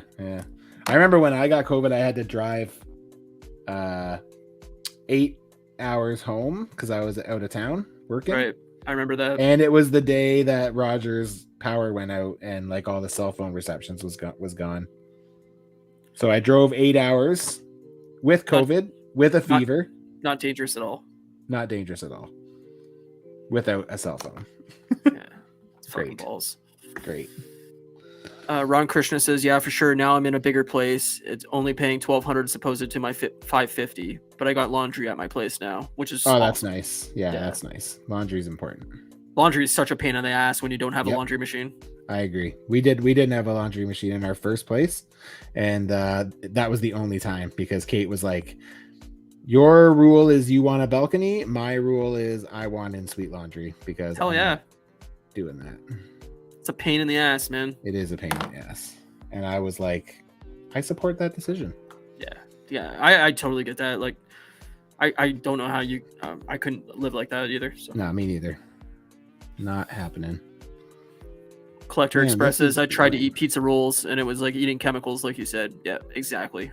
It's like having a mouthful of bleach. Oh my god, I could not do that. Yeah, that sounds horrible. Yeah, it was bad. It is bad. I don't like it. I was eating some ketchup chips last night while I was watching a movie, and it was just like, I might as well just been eating nothing. Like it didn't. Nothing, yeah. It was defeated the purpose. It was just a crunch. Man, that fucking sucks. Yeah, dude. That would not fly. And all I can think about is food, and it's driving me crazy. Yeah, I wouldn't even have the desire to eat if I. Oh, I don't. Anything, yeah. But like my stomach is like growling because I'm so because hungry. you're dying of food. Yeah, you want all you want is food. But like, it defeats the purpose. I'm like, I don't even enjoy this in any element at all. Like, you know. Yeah. That sucks. I can't believe everybody's still here. We got 8 people watching and we're almost 3 hours in. What the fuck? You guys are nuts. Guys need to sleep, dog. No, don't go. No, please don't leave us. Don't go. We'll be so lonely without you. Yeah, we'll be lonely. It'll just be us just fucking mammering to each other. Yeah. Ron Krishna says not having laundry was a hassle. Yeah. Fuck yeah, I couldn't big imagine. time, I bet. Okay, I got one more boot to do and I'm done, but I gotta tell you, I'm really not enjoying this. It looks like it's just so. It's very tedious. Yeah, exactly. The word I was looking for, tedious. And I'm gonna have to go in and touch stuff up. Because at this point, it's too old to like fix. Yeah. Like I can't. If I go in and try to fix it, I'm gonna damage it. So Balls. I don't hate it, but I also don't love it. Yeah. Well, what are you gonna do, bud? What are you gonna do? Great point. Compelling and rich. Can't even be mad at you.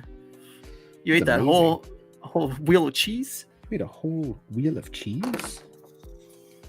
Not even mad. It's amazing. Marcus he says it's so expensive to just exist these days. Yeah, Or man. nowadays. Yep. 100%. It's brutal. So annoying. It's funny because my job at work is like picking what we sell and adjusting the prices based on like what our vendors charge us, right? Yep. And like I struggle with it in the hugest of ways. Like I struggle bad with putting prices up because I feel like I'm at the point now where I started to actually challenge people when they give me these price increases. I'm like, I'm sorry, you need to explain to me how you got that. Like, how does something go up it's insane. 20% in one jump? Like, and the thing is 20% is cost. So it's like I have to still make money off of it. Yeah, you gotta you know have to whatever make you want margin as a off of margin, it. and Yeah. it's brutal. No, the Yeah. other day when my last day before vacation, I was stocking Tropicana orange juice, and the like not even the biggest jug, but the middle sized jug is now $9.99. That's crazy. And I'm like, why the fuck is anybody gonna buy orange juice at $10 a jug? Like, this is ridiculous. And yeah, it's that. It's like I don't know how they justify these price increases. I don't understand it. Me neither. But it is what it is, I guess. It's just I'll never buy orange juice again. Yeah, I guess that's just like it's. Well, the thing is like that kind of stuff is like becoming a luxury. Like now it is a luxury, right? Like it's, you know, like That's what I'm seeing a lot of is people just going, "Well, I don't need that anymore. I'm not buying it anymore. Yep. Too expensive." Yep. See ya. Well, we're seeing it too, right? Like even things like I just got a price increase on these cakes, and they're like small. They're like literally like this big. They're tiny. Fucking $8 retail now, and I'm like, you can buy a whole cake for like $4 more. Like, why would you ever spend that? Well, you just grab 3-4 things at a grocery store now, and it costs you $50, Yeah, and it's like, what the fuck, man? I have Gone a meal, are the I have days of 2 walking meals. it. Yeah, it's brutal. True. It is brutal. I agree. I'm falling behind on It's okay. on comments here. You guys are chatty Cathy's tonight, and I like it. Ron Krishna says I'm on vacation, so I'm good. Good. Nice, Vacation's good, man. nice. I'm on vacation too. Yeah, Ryan's on vacation, loving it. Just Except loving, he has COVID. just loving not being able to leave the house for 7 days. Great way to spend your vacation, right? It's beautiful, beautiful. Figurama says just listening, editing the thing, Ultimate McCready, Demona, and Bronx NECA unboxing videos. Nice. I saw your giant haul of G.I. Joe figures today too. That's crazy, man. It's a lot of toys. Yeah, those Gargoyles toys are so fun, but goddamn, do they take up room? Yeah, they're massive, eh? Yeah, they're huge. The wings are just ridiculous. So I have them at work because like a shelf can't contain them. Like they're just too big. I cannot be contained. I cannot be contained. Collector Express says I'm loaded up with decongestion, so I'm wide awake. Oh, that sucks. But also good for me. Thanks for joining us. Thanks for joining. Did you order Donatello's portable portal Nope. generator? Nope, Ask I Figurama? passed. Nope, I passed. Definitely passed. Not that I don't like it. I think it looks really awesome, but I just don't have the spot for it. So like I don't want to buy something that I don't have a place for. Yeah. I usually skip most of the NECA diorama stuff for that reason, because I just don't have room. So, but I do think it looks pretty amazing. They do diorama shit so fucking good. So, Southtown Paint App says, "Is there an orange shortage like eggs?" We don't have an egg shortage here. Like, I know the States is going through massive Yeah, egg the eggs have shortages, bad. but Yeah. Our I egg don't- prices are up though. Are yours up or no? our egg prices are ridiculous, but Like, what's a thing of free range eggs go for at your place? like $8. Yeah, these are $9.99 right now. It's crazy. I think For a ours are dozen around eggs. like $8.50 somewhere in there. For a dozen fucking eggs? Yeah, Fuck normal you. large eggs now are like $6. no, like a dozen normal large eggs. It's like Yep. I want to say 4 or something, but like all the prices have gone up. Like any Yeah. type of like organic, free run, free range, any Yeah, shit, all the like specialty stuff. Yeah. all the specialty stuff is like you're paying close to $10 for them now. Like Yeah. it's Yeah. Same. it's ridiculous. I'll never buy a fucking organic egg in my life because I'm not paying $9.50 for a dozen eggs. We buy free range eggs. They taste better, but they're expensive. But in fairness, like we don't eat a lot of eggs. Like a carton of eggs will last us till the expiry usually. Yeah, Most of the time. Maybe not always, but most of the time. there's like an odd time where I get a real craving for fucking eggs. Yeah, same and here. I'm like, Same here. hell And yeah, I'll eat them I'll for eat like some 3 eggs. days or something. Or Totally. And then I just don't eat them again for 6 me months. too. Yep, same here. Kate will hard boil them. She eats hard boiled eggs like semi regularly, but Yeah, well, she's healthy too. yeah, she tries to be healthy. Yeah, I eat like a fucking I'm trash semi panda. healthy, but the thing is like I'm semi healthy in that like I eat some good stuff, but I supplement it with a bunch of garbage. So Yeah. that's Yeah. my I problem. mean, that's the one benefit of being a single guy is like I just eat whatever the fuck I want, and I mean, nobody can judge me except for my dog. He's like, dude, what are you doing? You're looking a little tubby there. Story of my life. Well, I over the pandemic, I put on like literally like 20 pounds. I put on like probably 15 pounds over the pandemic.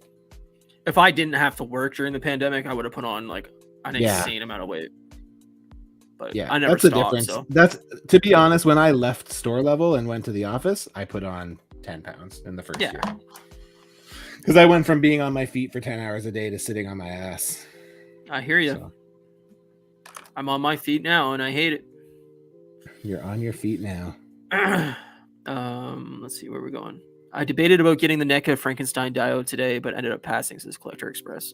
Oh, nice. That's a cool one. I like that. NECA does a great job with diorama stuff, man.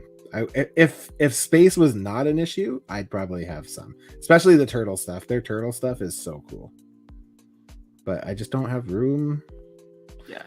For me, money is never the issue. It's always space. When it comes to collecting, it's always space. Yeah. I mean, unless you have a house, living in an apartment, you just don't got the room. Yep. Yeah, I don't have the room. So I'd love to have more. Maybe one day if we move into a house that doesn't have a lawn because I'm not cutting the grass. Like I said, cement that shit, man. AstroTurf it, motherfucker. Southtown Paint App says Cali is around $10 a dozen for eggs. Wow, That's a lot. That's American. Yeah. That's It's American. like $15 Canadian. Yeah, that's crazy, man. Fuck. I couldn't imagine. Yeah, I couldn't. I do just that. would not be buying eggs. Yep, same here. I wouldn't either. Well, there was a few things that went up like crazy for us here. Like oil went up really high here, like frying oil. Yep. Like stupid expensive. Everything's gone up. I mean, literally everything. Yeah, it has. You're right. Collector Expresses, I did pick up a couple of Target exclusive Python Patrol Cobra figures on clearance at Nice. $11.50 each. Oh wow, that's great. Yeah, I'm definitely waiting for clearance items with Hasbro stuff a lot more these days, or trying to anyway. The hard thing is with us is like our clearance prices are nothing like the States. They No. get way better deals than we do.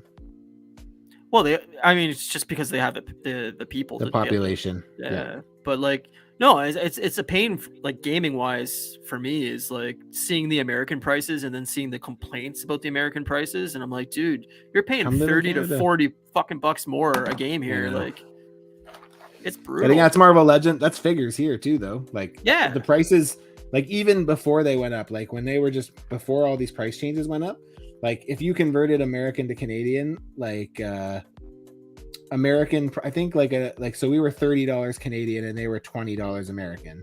Right. So it's like, a difference of like $4. Yep.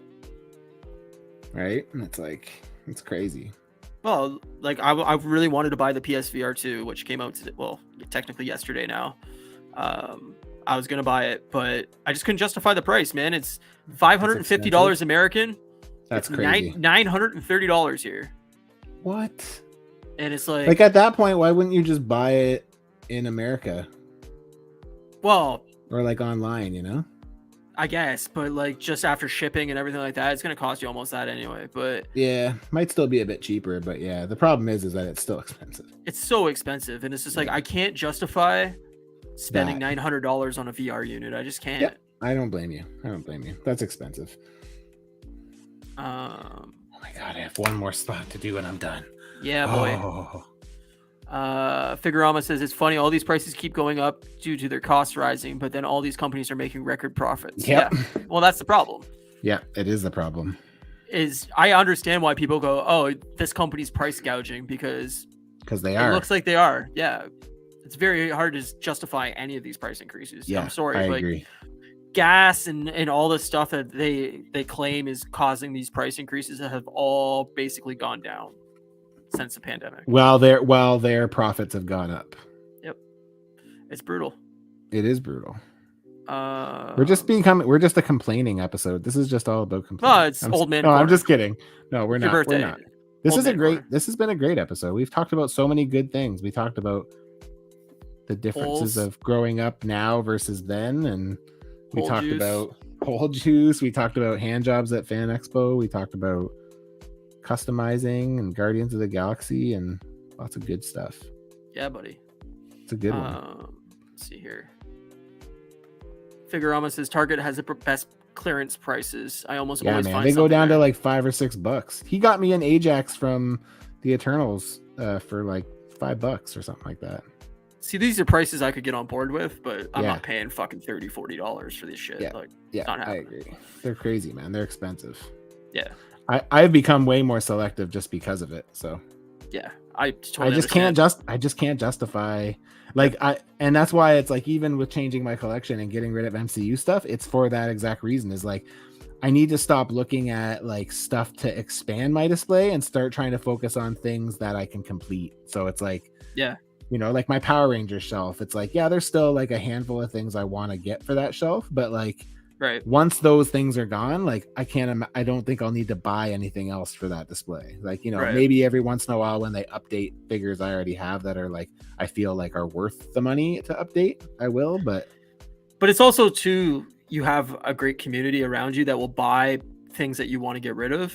yeah, So usually. well, for the most part, right? So like whenever you post a stuff you're selling off or whatever, you usually have quite a bit of Yeah, I make demand good for those. Yeah, I make good buck. Like the last time I did a sale, I sold like $2,000 worth of shit in like 2 days.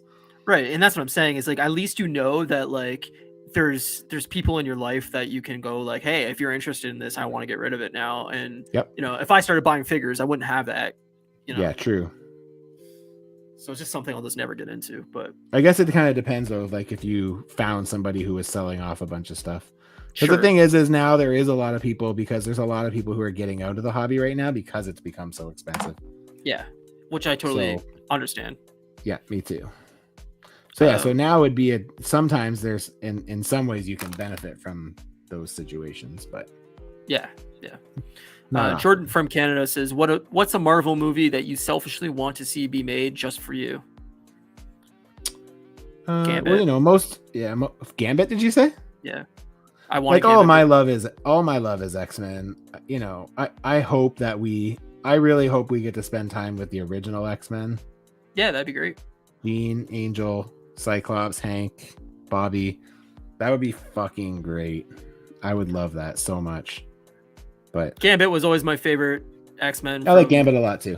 When I was a kid in the early 90s cartoon and everything like that, like I loved Gambit. I don't know why, I was just obsessed with Gambit. Because he had a trench coat and he played with playing cards. That's why. He threw playing cards. He was awesome. You don't need to have more of a reason than that. That's the reason. So I've always wanted a Gambit movie, and then there was that one that was rumored forever.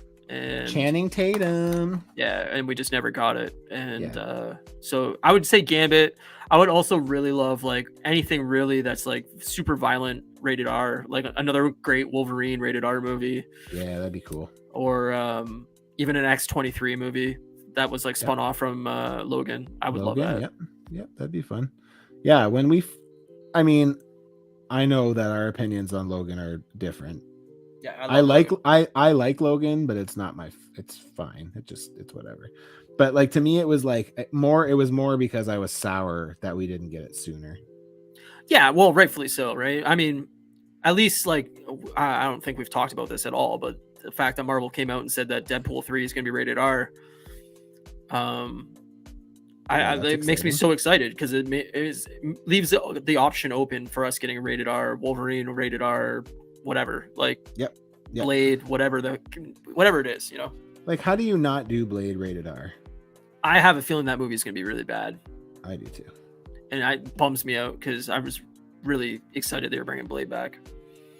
I'm not really attached to Blade. I don't really have a ton of attachment to the old movies, so I don't care that much. But I just love vampires. So Yeah, like fair. a good vampire movie, I'd be so into.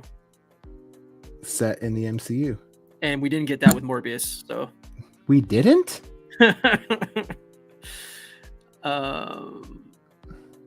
Figurama says in Canada, Toys R Us prices are so freaking insane. Like NECA figures are $60 for a 35 US figure. GI Joes are 22 in US and 45 at Toys R Us. Yep, it's crazy. It's like Toys R Us is trying to go out of business because they're more expensive than everywhere else. I mean, it goes back to our like retail discussion. Is like I don't understand why some of these stores still exist because who is going to Toys R Us? I don't know anybody that shops at Toys R Us. Well, in our community, it's common, but I mean, the fact of the matter is that they've overpriced themselves on everything now. Like even comparatively to like GameStop or Walmart, like their regular Marvel Legends prices are like $3 more than everywhere else. Right, but so why is people in your community going there? The thing is with toys, I think the benefit of Toys R Us is they're usually really well stocked. So like when you're looking for something, you usually have a pretty good chance of finding what you're looking for. If it's something like recent, right? I think. Yeah, but I don't know. Because to be honest, has, like I don't buy from Toys R Us. Walmart I don't buy such in a high person. Customer count that like nothing's available there, basically. Yeah, Walmart just doesn't maintain their toy selection, so. Gotcha. I mean, in the stores around me, anyways. Like if I find something in Walmart, it's pure luck because it goes quick. So right. But Toys R Us, when there's a new wave out and I'm looking, if I go to GameStop and can't find what I'm looking for, I usually go to Toys R Us, and after a couple stops, I can get what I'm looking for. Usually. By the way, happy official West Coast birthday. Oh, thank you. Is it midnight? Holy dicks, it is. 3:04, buddy. Buddy, what the fuck? Ron Krishna says, "Wait till we hit recession. It'll be so bad when it actually hits." Yeah, it's gonna be brutal. Yeah, it is gonna be bad. I agree. Well, that's why I said I'm starting to look for ways to complete collections rather than like continue them. That's why I'm getting rid of all my MCU stuff, because I'm like, MCU is just going to keep growing and growing, and it keeps taking up more and more space, and I can't do it. I can't do it. Yeah. So, okay, I'm done sculpting. Woo! Finally. Let's do a quick run through of what I did, and then we're gonna wrap this shiznit up. All right. Okay, so Brainy, boots are done. Very good, bud. They're not perfect, but that's okay. I don't care. Nothing a little paint can't solve. And then the head again. Whoop, whoop, whoop. I like it. Yeah, dude, it's looking really good. And then what's sticking? Oh, her sock. Oh, that's okay. And then finally, Death Locket. Let's see if I can get that good crisp detail up there. Yeah, it's very good. I like it. I like the detail on that, man. It looks really good. Yeah, I love it. It's really nice. I love it. This is one of those ones that I just started, and it's like I already can't put it down. I messaged my friend I'm making it for, and I'm like, man, I'm gonna finish Death Locket so fucking quick because I'm fucking in love with it already. That's sweet, man. Yeah, dog. Jordan from Canada asked me a good question I do want to get to before you quit. Yeah. What's your top 3 favorite gaming gaming systems ever? He says for him, N64, Super Nintendo, and then in regular Nintendo. That's really hard, but I am going to go with PS3 as my number one. PlayStation, the original PlayStation, is my number two, and probably NES or Sega Genesis is my last one. It'd be a hard battle, but I'm very nostalgic for both. Yeah. Mine probably line up with Jordan, but it's because that's what I played. Like, I never played PlayStation, anything beyond PlayStation 2. And then, like, I've only played Xbox 360. But it's like, my all my love is nostalgic. Like, Super Nintendo is probably my favorite, I think. Then Nintendo, then N64 probably, but... PS3, in my opinion, has the best game library out of any console ever. Like, you're talking about all my favorite games, Last of Us, BioShock, GTA 4, like all these games that are like super pivotal in my life all came out on PS3. Uncharted trilogy, like great games. So Southtown Paint App said, I live 10 minutes from the border with Mexico, so Marvel Legends are $15 more than US. Wow. Yes, they're always in stock, but no one's buying them, so I love Target clearance. That's crazy. Figurama says, Uncanny X-Force, baby gray suits. Yeah, I love the gray suits. And it's such a that's such a fucking messy ass book. I love it. It's so good. It's so good. Jordan from Canada, I'm going to wrap up with these comments and then we're going to go. Yep. Jordan from Canada said, I want to see a 3-part Dark Phoenix movie and a 3-part Maximum Carnage movie. Let's go. I would love this. I don't want to see 3-part anythings. I'm good with one. To be honest with you, I love the Phoenix Saga, but I'm not crazy about Cosmic X-Men. And for the very last thing I want to see from an X-Men movie right now is anything to do with Dark Phoenix. That's exactly what I was going to say. Is they fucked it up. Fuck away. They fucked it up twice already. They do not need to do Dark Phoenix. They've driven it into the ground. Yeah, I agree. Just 15 years from now, okay, do the Dark Phoenix storyline. Maybe. There's way better stories that you could do. I'd be way more interested in them revisiting Sentinels and stuff like that way before they do Phoenix. Like, I'd love to see them do Inferno. That would be really cool. I'd love to see them do like Schism eventually, like when they see the X-Men, when you see Cyclops and Wolverine break apart and like basically like switch sides, where like, you know, Wolverine was always kind of like the like angry one and Scott was always like the leader, like always being like, you know, civil. And then like in Schism they kind of change and Cyclops is like, we need to be ready to fight, and Wolverine's like, you can't make these kids do that, like they're kids, like, right. So yeah, I'd love to see something like that down the line. But Maximum Carnage, fuck yeah, I'm all for Maximum Carnage would be awesome. I don't need it to be 3 parts, but I'd love Maximum Carnage to play out over a couple movies. That'd be pretty cool. Yeah, sure. I mean, I would just love like a good Venom movie, but that doesn't seem to. They're moving ahead. I just saw today that Venom 3 is in pre-production, and I'm like, just stop, please, great. For the love of God. Yeah, really.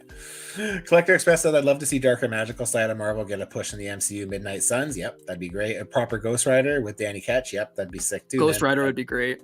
Yeah, I'd love that. I'd love a Danny Ketch Ghost Rider. That'd be fucking fun. Figurama says Toys R Us has the best selection, but yeah, prices are so insane, crazy. And I get lots of birthday love. Jordan says, happy West Coast birthday. Thanks, my friend. Appreciate it. Age of Apocalypse movie would be fun, but I think we need to wait, because I think you need to basically use Age of Apocalypse as a way to like shake it up when X-Men movies get stale. So I think it's coming. I do think it's coming. Yeah. Again, they may call it Age of Apocalypse and it won't be. The thing is like Age of Apocalypse in the comic book basically took over all X titles for a full year.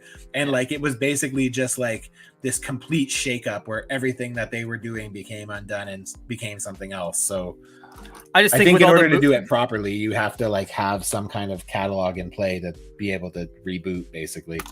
I agree with you, but the fact that like all the Moon Knight stuff just was like so...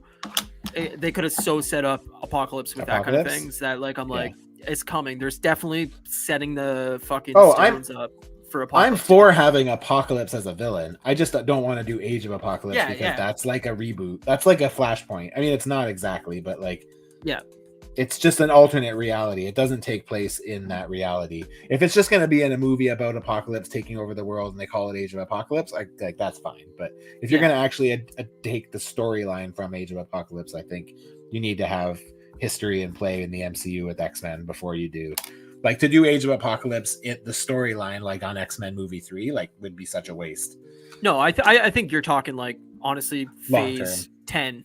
Yeah, long term. Yeah. So Jordan from Canada says, hear you guys, that makes sense on X-Men. Marcus says Sony Marvel Spider Connected cinematic is so messy. Yeah, I'm not a fan of the Sony stuff. So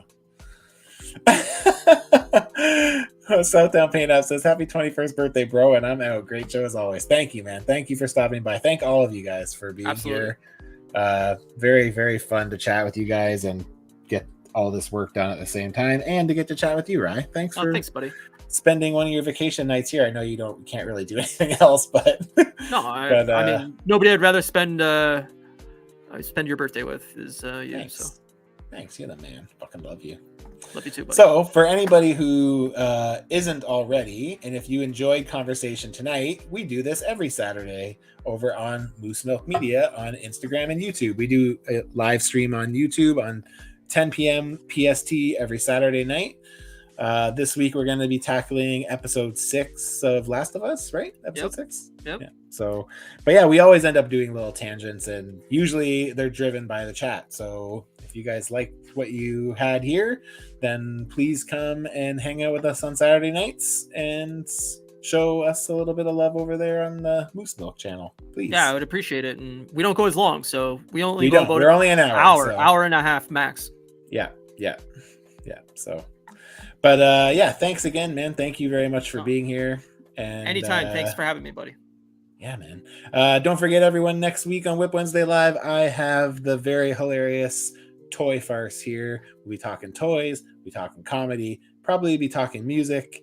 So come and hang out with us. But until then, put those penises in the air. That's Happy gonna be birthday. my new. I need to come up with a funny tagline. Everyone says cool things, like Toying Around says, keep toying around, peace. And Chat Migos say, Chat Migos assemble, plus ultra. And I say, bring your whole juice. Give me all your whole juice. Give me that whole juice, bitches. Oh, fuck. Okay, bye, everybody. Bye, everybody. Thanks.